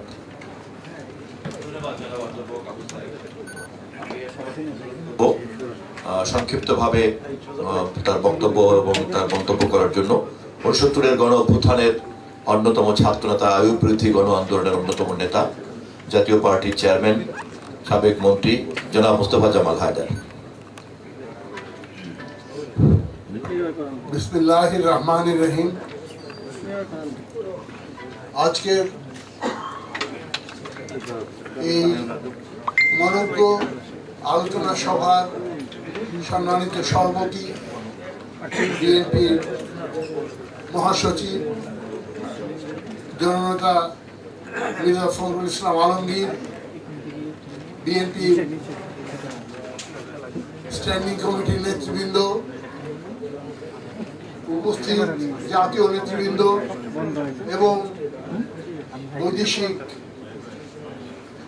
দূতাবাসের সম্মানিত প্রতিনিধিবৃন্দ, আমার প্রিয় ভাই ও বোনেরা, আসসালামু আলাইকুম। আমি সর্বপ্রথমেই আমার প্রাণ ঢালা অভিনন্দন জানাতে চাই আজকের এই আলোচনা সভার যিনি কি নোট স্পিকার জনাব জাস্টিস ইফতিদার আহমদ চমৎকারভাবে সমগ্র বিষয়টি আমাদের সকলের কাছে তুলে ধরেছেন। অবশ্য বিষয়গুলি প্রায় সকলের কাছেই জানা, কিভাবে কোন প্রতারণার মাধ্যমে কিভাবে যোগ চুরি করে আইনের গলা কেটে একটা বেআইনি ব্যবস্থা চাপিয়ে দেওয়া হয়েছিল দেশের উপরে, সেটা সবাই জানে। কিন্তু তবুও আজকের কি নোট স্পিকার খুব সুন্দরভাবে জিনিসটি আমাদের সামনে তুলে ধরেছেন।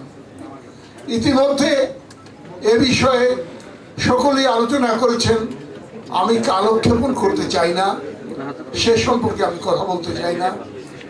আমি শুধু আপনাদের দৃষ্টি ফিরিয়ে নিয়ে যেতে চাই আজ থেকে 28 বছর আগে 1975 সালের সেই দিনটিতে যখন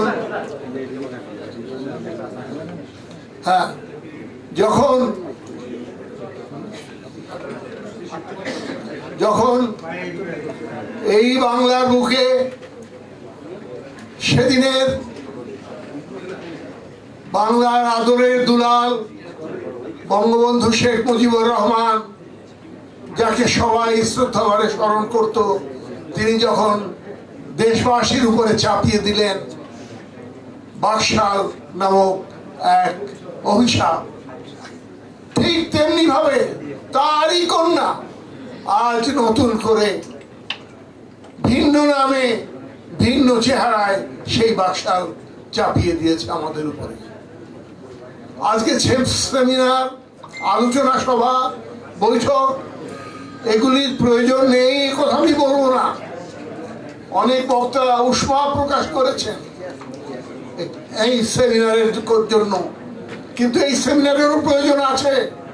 বিদেশি কূটনীতিক এবং অন্য যারা রয়েছেন, বৈদেশিক সংবাদপত্রের যারা লেখক, কলামিস্ট, তাদের কাছে জিনিসগুলি তুলে ধরা দরকার।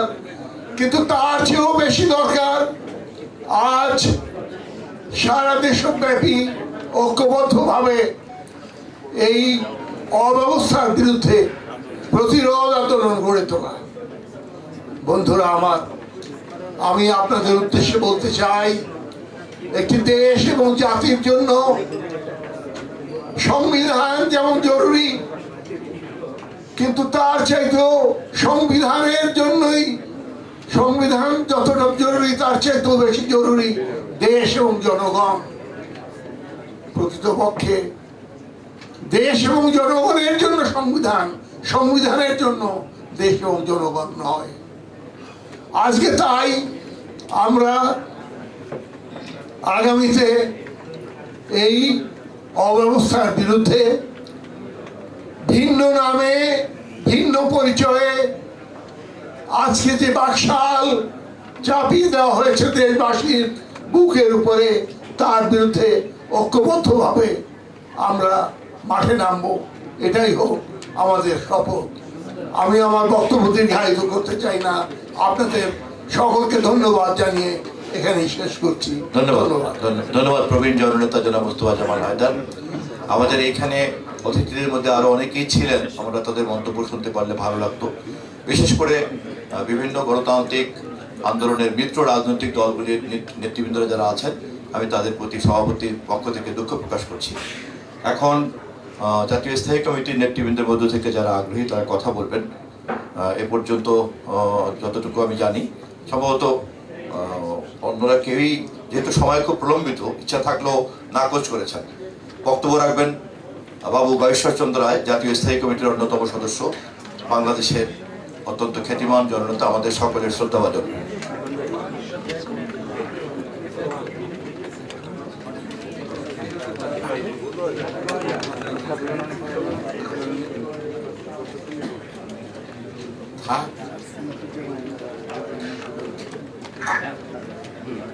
আজকে আলোচনা সভার সম্মানিত সভাপতি বাংলাদেশ জাতীয়তাবাদী দলের মাননীয় মহাসচিব জনাব মির্জা ফখরুল ইসলাম আলমগীর, জাতীয় স্থায়ী কমিটির সম্মানিত সদস্যবৃন্দ, বিভিন্ন রাজনৈতিক দল, বিভিন্ন শ্রেণী পেশার প্রতিনিধি যারা এখানে উপস্থিত হয়েছেন, বক্তব্য রেখেছেন, শুনেছেন, এবং আমরা আসলে এখানে যারা করছি যে বিষয়টা নিয়ে আলোচনা হচ্ছে, যিনি এই কিনোটটা তৈরি করেছেন তিনি নিশ্চয়ই অনেক কষ্ট করছেন, অনেক লেখাপড়া করছেন। এই ব্যাপারে তো আমাদের কোনো দ্বিমত নাই। এবং আমরা যারা আছি, আমার মনে হয় বর্তমান যে শাসন ব্যবস্থার মধ্যে দিয়ে, বর্তমান সরকারের আচরণের মধ্যে দিয়ে এক কথা বলা যায়, আমরা তো ইচ অ্যান্ড ইন্ডিভিডুয়াল ভিকটিম।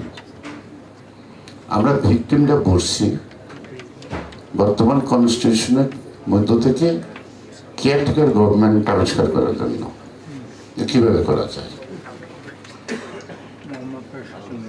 আবার এক জায়গায় আবার বলছি যে আন্দোলনের বিকল্প নাই, দুর্বার গণ আন্দোলন ছাড়া কখনো কোনো কিছু আদায় হয় না। আদালত, কনস্টিটিউশন দুটাইকে অবজ্ঞা করে কথা বলার কোনো সুযোগ নাই একজন ব্যাড সিটিজেন হিসাবে। বাংলাদেশ স্বাধীন কি কনস্টিটিউশনালি হয়েছিল? আর ভোটে জিতলে কি সরকার গঠন করা যায়? ৭০ কি তা প্রমাণ করে? ৭০ সালে তো একটা এলএমএফ লিগ্যাল ফ্রেমওয়ার্কের অধীনে নির্বাচন হয়েছিল। সেই নির্বাচনে যারা সংখ্যাগরিষ্ঠ হয়েছে সেদিনকে তারা সরকার গঠন করতে পারছে, পারেনি। তাহলে যুদ্ধটা কাকে করতে হচ্ছে? আমাদেরকে করতে হচ্ছে। সেই যুদ্ধটার বিতর্কে যাব না। রাজনীতিবিদরা প্রাথমিকভাবে কিন্তু সিদ্ধান্ত দিতে পারে নাই, কিন্তু সিদ্ধান্তটা দিচ্ছে কিন্তু তৎকালীন সামরিক বাহিনীর লোকজন, অর্থাৎ যারা বাঙালি হয়েছে তারাই রিভোল্ট করছে পাকিস্তানি সোলজারদের বিরুদ্ধে। এই সত্যকে আমরা অনেক সময় অস্বীকার করতে চাই, তবে জিয়া রহমানের নামটা আসে। এটাকে আমরা মেনে নিতে চাই না, যার যখন যে অবস্থা পড়ে সেই অবস্থার থেকে। তাহলে দেখা যায় যে আমাদেরকে সেদিন গণতান্ত্রিক রায় পুনরুদ্ধার করতে গিয়েই আমরা স্বাধীনতার যুদ্ধের মধ্য দিয়ে একটা দেশ স্বাধীনতা পাচ্ছি।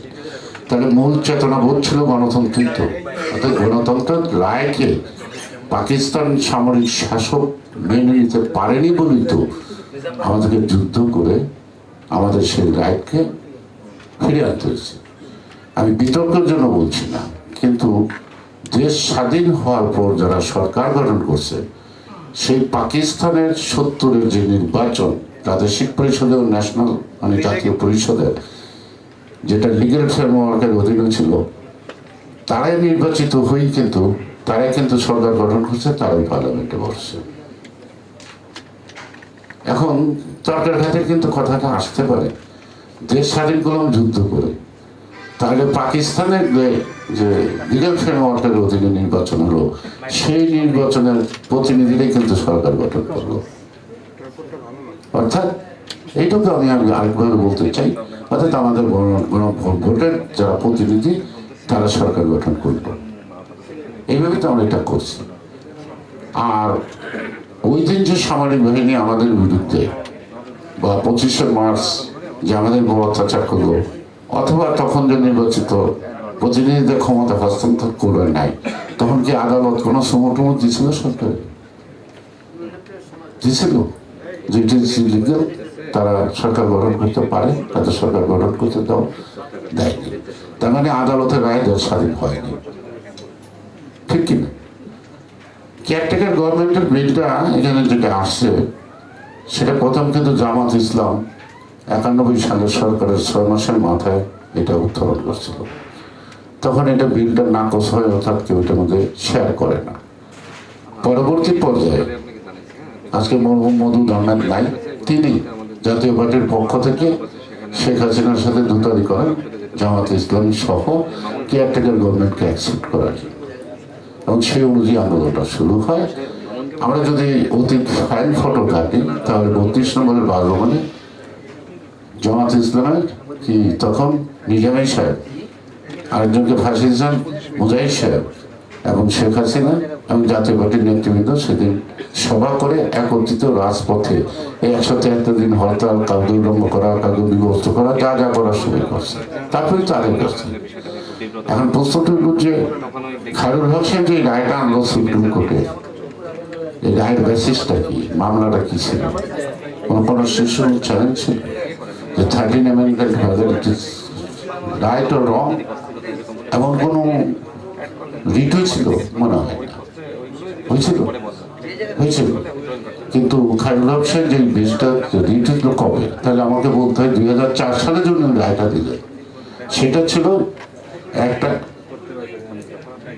আমি বলতেছি যেটা আমার ভুল হলে আপনারা সংশোধন করে নেবেন, সেটা হলো যে মূল সিনেমা হলটা ব্যক্তি মালিক না সরকার মালিক, ওইটার মধ্যে সে রায় দিতে গিয়া এই ফিফথ অ্যামেন্ডমেন্ট এবং ইত্যাদি ইত্যাদি একটা অবজারভেশন দিয়েছিল। এখন আমার প্রশ্নটা হলো যে অবজারভেশনটা দিল তার কয়েকদিন পরেই 1 সেপ্টেম্বর বিএনপির প্রতিষ্ঠা বার্ষিকী ছিল। তো দিলেন প্রাইম মিনিস্টার আমাদের নেত্রী বেগম খালেদা জিয়া শ্রোতা হিসাবে। আমার সৌভাগ্যক্রমে আমাদের সঙ্গে কথা বলতে হয়েছিল, আমি এই রায়টার উপরই কথা বলছিলাম যে আমি বাকশালের পদধ্বনি শুনতে পাচ্ছি রায়ের মধ্য দিয়ে। একটি সম্পত্তির মালিকানা নিষ্পত্তি করতে গিয়ে যখন তারা পঞ্চম সংশোধনী থেকে আরম্ভ করে প্রত্যেকটা রিপোর্ট যে কতগুলি গীত গেয়ে গেছেন, এটা মিনিমাইজ করা বা সেটেলমেন্ট করা উচিত। আমার প্রশ্নটা হলো তারপরে আমরা 14 মাস বা 24 মাস ক্ষমতায় থাকলাম, তখন এই রায়টার বিরুদ্ধে সুপ্রিম কোর্টে কেন নিষ্পত্তি হতে পারলো না এবং কেন সুপ্রিম কোর্টে আসতো না? যদি তখন সুপ্রিম কোর্টে আসতো তাহলে অবজারভেশন থেকে যেত, সুপ্রিম কোর্ট থেকে একটা নিশ্চয়ই একটা রায় আসতো। সেই রায়ে নিশ্চয়ই কেয়ারটেকার গভর্নমেন্ট বলবতই থাকতো। এই কাজটা কেন আমরা করতে পারি নাই? আমার কাছে এইগুলো আমাকে জিজ্ঞাসা যে আমরা এই কাজটা কেন করলাম না। আজকে আমরা যেটা নিয়ে আলোচনা করতেছি সেটা হলো যে এই গভর্নমেন্ট থেকে আমাকে আদায় করে নিতে হবে, এই গভর্নমেন্ট আমাকে দেবে না। সেই জন্যই বলছি যে আদালতের রায়ে দেশ স্বাধীন হয় নাই, আদালতের রায়ে কেয়ারটেকার গভর্নমেন্ট হয় নাই, আদালতের রায়ে কেয়ারটেকার গভর্নমেন্ট বাতিল, একটু মেনে নেওয়ার কিছু নেই। সুতরাং আমাদের যে রায়, আমাদেরকে যদি ইস্টাবলিশ করতে হবে অতীত ইতিহাস যা বলে আন্দোলন সংগ্রাম রক্তের বিনিময়ে রাজপথেই সর্বোচ্চ ফয়সালা হয়েছে। তো সুতরাং যখন রাজপথ ছাড়া আমাদের বিকল্প নাই, তখন শীততাপ নিয়ন্ত্রিত রুমে বসে আমরা যারা ভিক্টিম, আমরা আলাপ করছি, আমাদের এই আলাপের প্রতিধ্বনি কে করছে? যাদের কাছে আমরা কথা বলে উত্থাপন করবো তারা তো জানে না, তারা কেন কি উত্তর দিচ্ছে? তারা তো উত্তর দিচ্ছে না, তারা তো সরকারে থাকবে। আরেকটা জিনিস হলো যে এই যে একটা নির্বাচন 14 সালে হয়ে গেল, এই আমরা যে পার্লামেন্ট বলবৎ না থাকে তাহলে তো পদ শূন্য হয় না, তো শূন্য আসন না হলে সেই নির্বাচন হয় কি করে?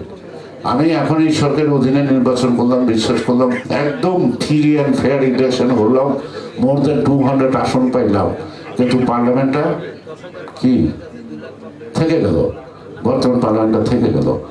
এবং নির্বাচনের পরে এই পার্লামেন্ট যদি স্পিকার ডেকে, তখনও তাদের মেয়াদ 5-7 দিন থাকবে, ডেকে যদি অনেক নির্বাচনটা বাতিল করে দেয়, তখন আবার কই যেতে হবে, আবার 71 মধ্যে তো অস্ত্রই ধরতে হবে।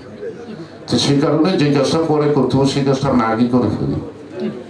এবং আন্দোলনের বিকল্প নাই, এটা যখন আমরা সবাই বুঝি, আন্দোলন করার সময় আমাদেরও তো কিছু ইগো প্রবলেম মাথার থেকে পরিহার করতে হবে, রাজপথে একসঙ্গে নামতে হবে।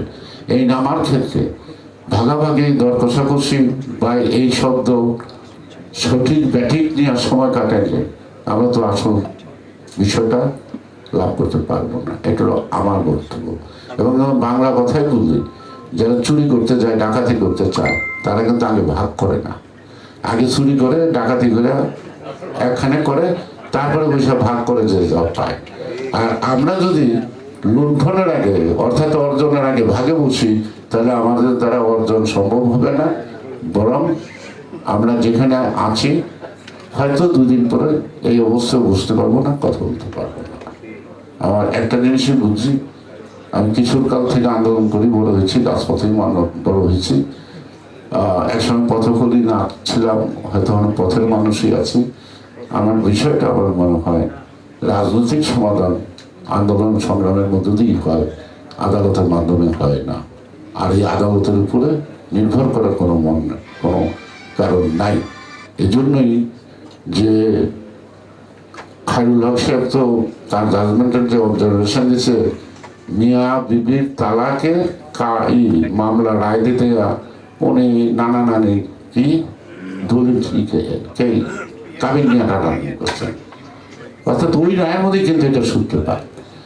এখন আমরা সরকারে ছিলাম, আমরাই তখন সুযোগ ছিল যে আমরা সুপ্রিম কোর্টে অ্যাপেলেট ডিভিশন নিতে পারতাম, যে কোনো একটা কিছু ফয়সাল হতো, তাহলে তো এই খায়রুল হকের সুযোগটা নিতে পারতো না। তো খায়রুল হকের সুযোগটা নেওয়ার সুযোগ দিলাম, আমরা এত আরাম আয়েসে থাকলাম। আমরা তারপরে যে অরহন সঙ্গে যেসব কথাবার্তা বললো, তারপরে আমরা হু করলাম না, হা করলাম না, এই অপরাধের দায়ত্ব আমাদের আছে। সুতরাং এই দায় মেটানোর একমাত্রই পথ এখন আমাদের সকলে জীবন দিয়ে হইল জাতিকে উদ্ধার করা, জাতিকে মুক্ত করা। এবং আমরা যেই নেত্রী গণতন্ত্র, সংসদীয় গণতন্ত্র ইত্যাদি অনেক কিছু তার পরিশ্রম আছে, তারকে এখন তো মুক্ত করতে পারি নাই, জাতি তো অনেক দূরের কথা। সেজন্য আমি বলবো যে আমার মনে হয় যে আমরা যেই দলই করি, যে রাজনীতি করি, যার রাজনীতি আমরা বিসর্জন দেব না, কিন্তু আজকে গণতন্ত্র পুনরুদ্ধারের প্রশ্নে, সরকার পতনের প্রশ্নে আপাতত আমাদের ভাবনাগুলিকে বাদ দিয়া একই ভাবনায়, একই পথে, একই স্লোগানে জনগণের দাবি এক, শেখ হাসিনার পদত্যাগ, এই শব্দ নিয়ে যদি আমরা রাস্তায় নামি, আমাদের প্রতিরোধ করার ক্ষমতা নাই। কোনোদিন আন্দোলন ব্যর্থ হয় নাই, এবং কোনোদিনই কোনো স্বৈরাচার, কোনোদিনই কোনো সরকার জনগণের দাবির কাছে মাথা নত করা ছাড়া বিকল্প কোনো ইতিহাসে খুঁজে পাওয়া যায় না। ধন্যবাদ সবাইকে, ধন্যবাদ। বাংলাদেশ জিন্দাবাদ। ধন্যবাদ। এখন আজকের সভার সভাপতি, আজকের এই সেমিনার আয়োজনের সভাপতি, বাংলাদেশ জাতীয়তাবাদী দলের সংগ্রামী মহাসচিব, বাংলাদেশের জননন্দিত নেতা জনাব মির্জা ফখরুল ইসলাম আলমগীর সেমিনারের সভাপতি হিসেবে তার সমাপনী বক্তব্য রাখছেন। মির্জা ফখরুল ইসলাম আলমগীর।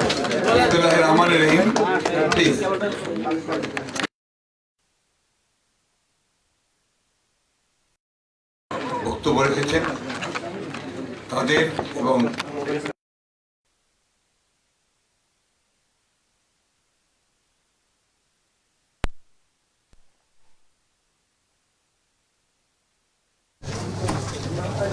অভ্যাগত সুধীবৃন্দ, 2006 সালে বর্তমান যিনি জোর করে ক্ষমতা দখল করে আছেন শেখ হাসিনা, তিনি বিরোধী দলের নেত্রী ছিলেন। 12ই ফেব্রুয়ারি তিনি পার্লামেন্টে একটা বক্তৃতা করেছেন। সেই বক্তৃতা একটা অংশে ছিল তার এই কেয়ারটেকার গভর্নমেন্ট সংস্কার করার বিষয়। সেখানে তিনি বলছেন, আমি কোট করছি, এটা আপনার পার্লামেন্টের প্রসিডিংস থেকে নিয়ে আসা, সাংবিধানিক ধারাকে অক্ষুণ্ণ রেখে অবাধ ও নিরপেক্ষ নির্বাচন অনুষ্ঠান নিশ্চিত করতে সংবিধানের নির্দলীয় তত্ত্বাবধায়ক সরকারের বিধানকে জনগণের আকাঙ্ক্ষা অনুযায়ী কার্যকর করার জন্য প্রয়োজনীয় পদক্ষেপ গ্রহণ করতে হবে। এটা তখন আমাদের সরকার ছিল। তারপরে আরো অনেকগুলো কথা বলেছেন। অর্থাৎ 2006 সালেও কিছু সংস্কারের কথা বলে তিনি কিন্তু ওই তত্ত্বাবধায়ক সরকারের বিধানকেই তিনি কার্যকরী করার কথা বলেছেন। আমাদের মান্না সাহেব কিছুক্ষণ আগে একটা কথা বলেছেন যে আপনার বক্তব্যের মধ্যে বলেছেন যে কোয়ার্শন, আমরা একটা আপনার উদারপন্থী গণতান্ত্রিক রাজনৈতিক দল, আমরা কোয়ার্শনে ঠিক বিশ্বাস করি না। আমরা আপনার জনগণের শক্তিতে বিশ্বাস করি এবং জনগণকে সঙ্গে নিয়েই আমরা আমাদের দাবিগুলোকে আদায় করার চেষ্টা করি। আজকে এই বিষয়ে কোনো বিতর্ক নেই। আজকে সমগ্র জাতি ঐক্যবদ্ধ হয়ে গেছে যে তারা পরিবর্তন চায় এবং তারা এই সরকারকে সরাতে চায় এবং দাবির মধ্যে একটা দাবি পরিষ্কার আছে, পরিষ্কার করে বলে হাসিনা থাকলে কিন্তু নির্বাচনে যাবেন না। এটা আপনার সাধারণ মানুষের কথা এবং সেই জন্যই আমরা খুব পরিষ্কার করে বলছি যে এই সরকারের অধীনে আমরা কোনো নির্বাচনে যাব না। আমরা রাজনৈতিক দলগুলো প্রায় সবাই একমত এক জায়গায় হয়েছি যে আমরা এই সরকারের পদত্যাগ চাই, আমরা এই সংসদের বিলুপ্তি চাই এবং একটি তত্ত্বাবধায়ক সরকার বা নির্দলীয় সরকার বা নিরপেক্ষ সরকার, যে নামেই আমরা বলি না কেন, সেই সরকারের কাছে ক্ষমতা দিয়ে দেওয়ার কথা বলি। বিষয়টা আজকের যে আমাদের এখানে উপস্থাপনা, এই উপস্থাপনার বিষয়টি হচ্ছে এর যে প্রয়োজনটা, সেই প্রয়োজনটা হচ্ছে একটা দায়িত্বশীল রাজনৈতিক দল হিসাবে আমাদের দায়িত্ব রয়েছে জনগণের সামনে এই বিষয়টা উপস্থাপন করা। কারণ আমরা 4-5টা নির্বাচন করেছি কেয়ারটেকার গভর্নমেন্টের অধীনে। সেই 4-5টা নির্বাচন কিন্তু আমাদের সকলের কাছে গ্রহণযোগ্য ছিল এবং আপনারা ইতিমধ্যেই আমাদের প্রবন্ধকার বা আপনাদের আলোচনার মধ্যে পরিষ্কার হয়ে এসছে যে আওয়ামী লীগ অত্যন্ত পরিকল্পিতভাবে, সুচিন্তিতভাবে, আমাদের একজন বলেছেন সিরাজুল ইসলাম সাহেব, যে আসলে বাকশাল প্রতিষ্ঠা করবার জন্যই এই 15th অ্যামেন্ডমেন্ট নিয়ে এসেছে, একটা ভিন্নভাবে ভিন্ন মোড়কে নিয়ে এসছে। আজকে সেই বিষয়গুলো আসলে মানুষের কাছে খুব পরিষ্কার এবং সেই অবস্থার পরিবর্তনের জন্যই আমরা কিন্তু এই সংগ্রামটা করছি, লড়াইটা করছি। আমাদের দায়িত্ব হিসেবে আমরা উপস্থাপন করেছি। আমরা এই কথাগুলো যেগুলো এখানে এসছে সেই কথাগুলো জনগণের সামনে তুলে ধরেছি এবং আমরা মনে করি যে এই বিষয়গুলো নিয়ে আলাপ আলোচনা হবে, তর্ক বিতর্ক হবে, কিন্তু একটা জায়গায় এসে সবাই আমরা পৌঁছতে সক্ষম হব যে আমাদের একটি নিরপেক্ষ সরকারের অধীনেই নির্বাচন হতে হবে। কারণ নির্বাচন ছাড়া অন্য কোনোভাবে ক্ষমতা, জনগণের ক্ষমতায় যাওয়ার কোনো উপায় নেই। তো জনগণের প্রতিনিধিদের যদি ক্ষমতায় যেতে হয় তাহলে অবশ্যই সেটাকে নিরপেক্ষ নির্বাচনের অধীনে হতে হবে এবং সেটা জনগণের ঐক্যের মধ্য দিয়েই, সেই আন্দোলনের মধ্য দিয়েই, যেটা সবাই বলেছেন এর কোনো বিকল্প নেই, সেই আন্দোলনের মধ্য দিয়েই সরকারকে বাধ্য করতে হবে এই দাবিগুলো মেনে নেওয়ার জন্য। এটাই হচ্ছে আমাদের মূল কথা। আমি বক্তব্য দীর্ঘ করতে চাই না। সভাপতি হিসেবে এই সেমিনারে আমি সবাইকে আবারও ধন্যবাদ, কৃতজ্ঞতা জানাচ্ছি যে আপনারা সবাই কষ্ট করে হলেও ওখানে অনেকক্ষণ দীর্ঘ আলোচনা শুনেছেন। এখন জাতির সামনে কোনো বিতর্ক নেই, একটাই লক্ষ্য যে আন্দোলনের মধ্যে দিয়ে এই সরকারকে বাধ্য করতে হবে একটা নিরপেক্ষ সরকারের অধীনে নির্বাচন দিয়ে জনগণের আশা আকাঙ্ক্ষা যেন আমরা প্রতিফলন ঘটাতে পারি, পূরণ করতে পারি, সেই লক্ষ্যে আপনাদের সকলকে অশেষ ধন্যবাদ। সবাইকে ধন্যবাদ। সম্মানিত অতিথিবৃন্দ, আপনাদের সকলের জন্য পাশের সামান্য চায়ের আয়োজন আছে। আপনাদের সকলকে সভাপতির পক্ষ থেকে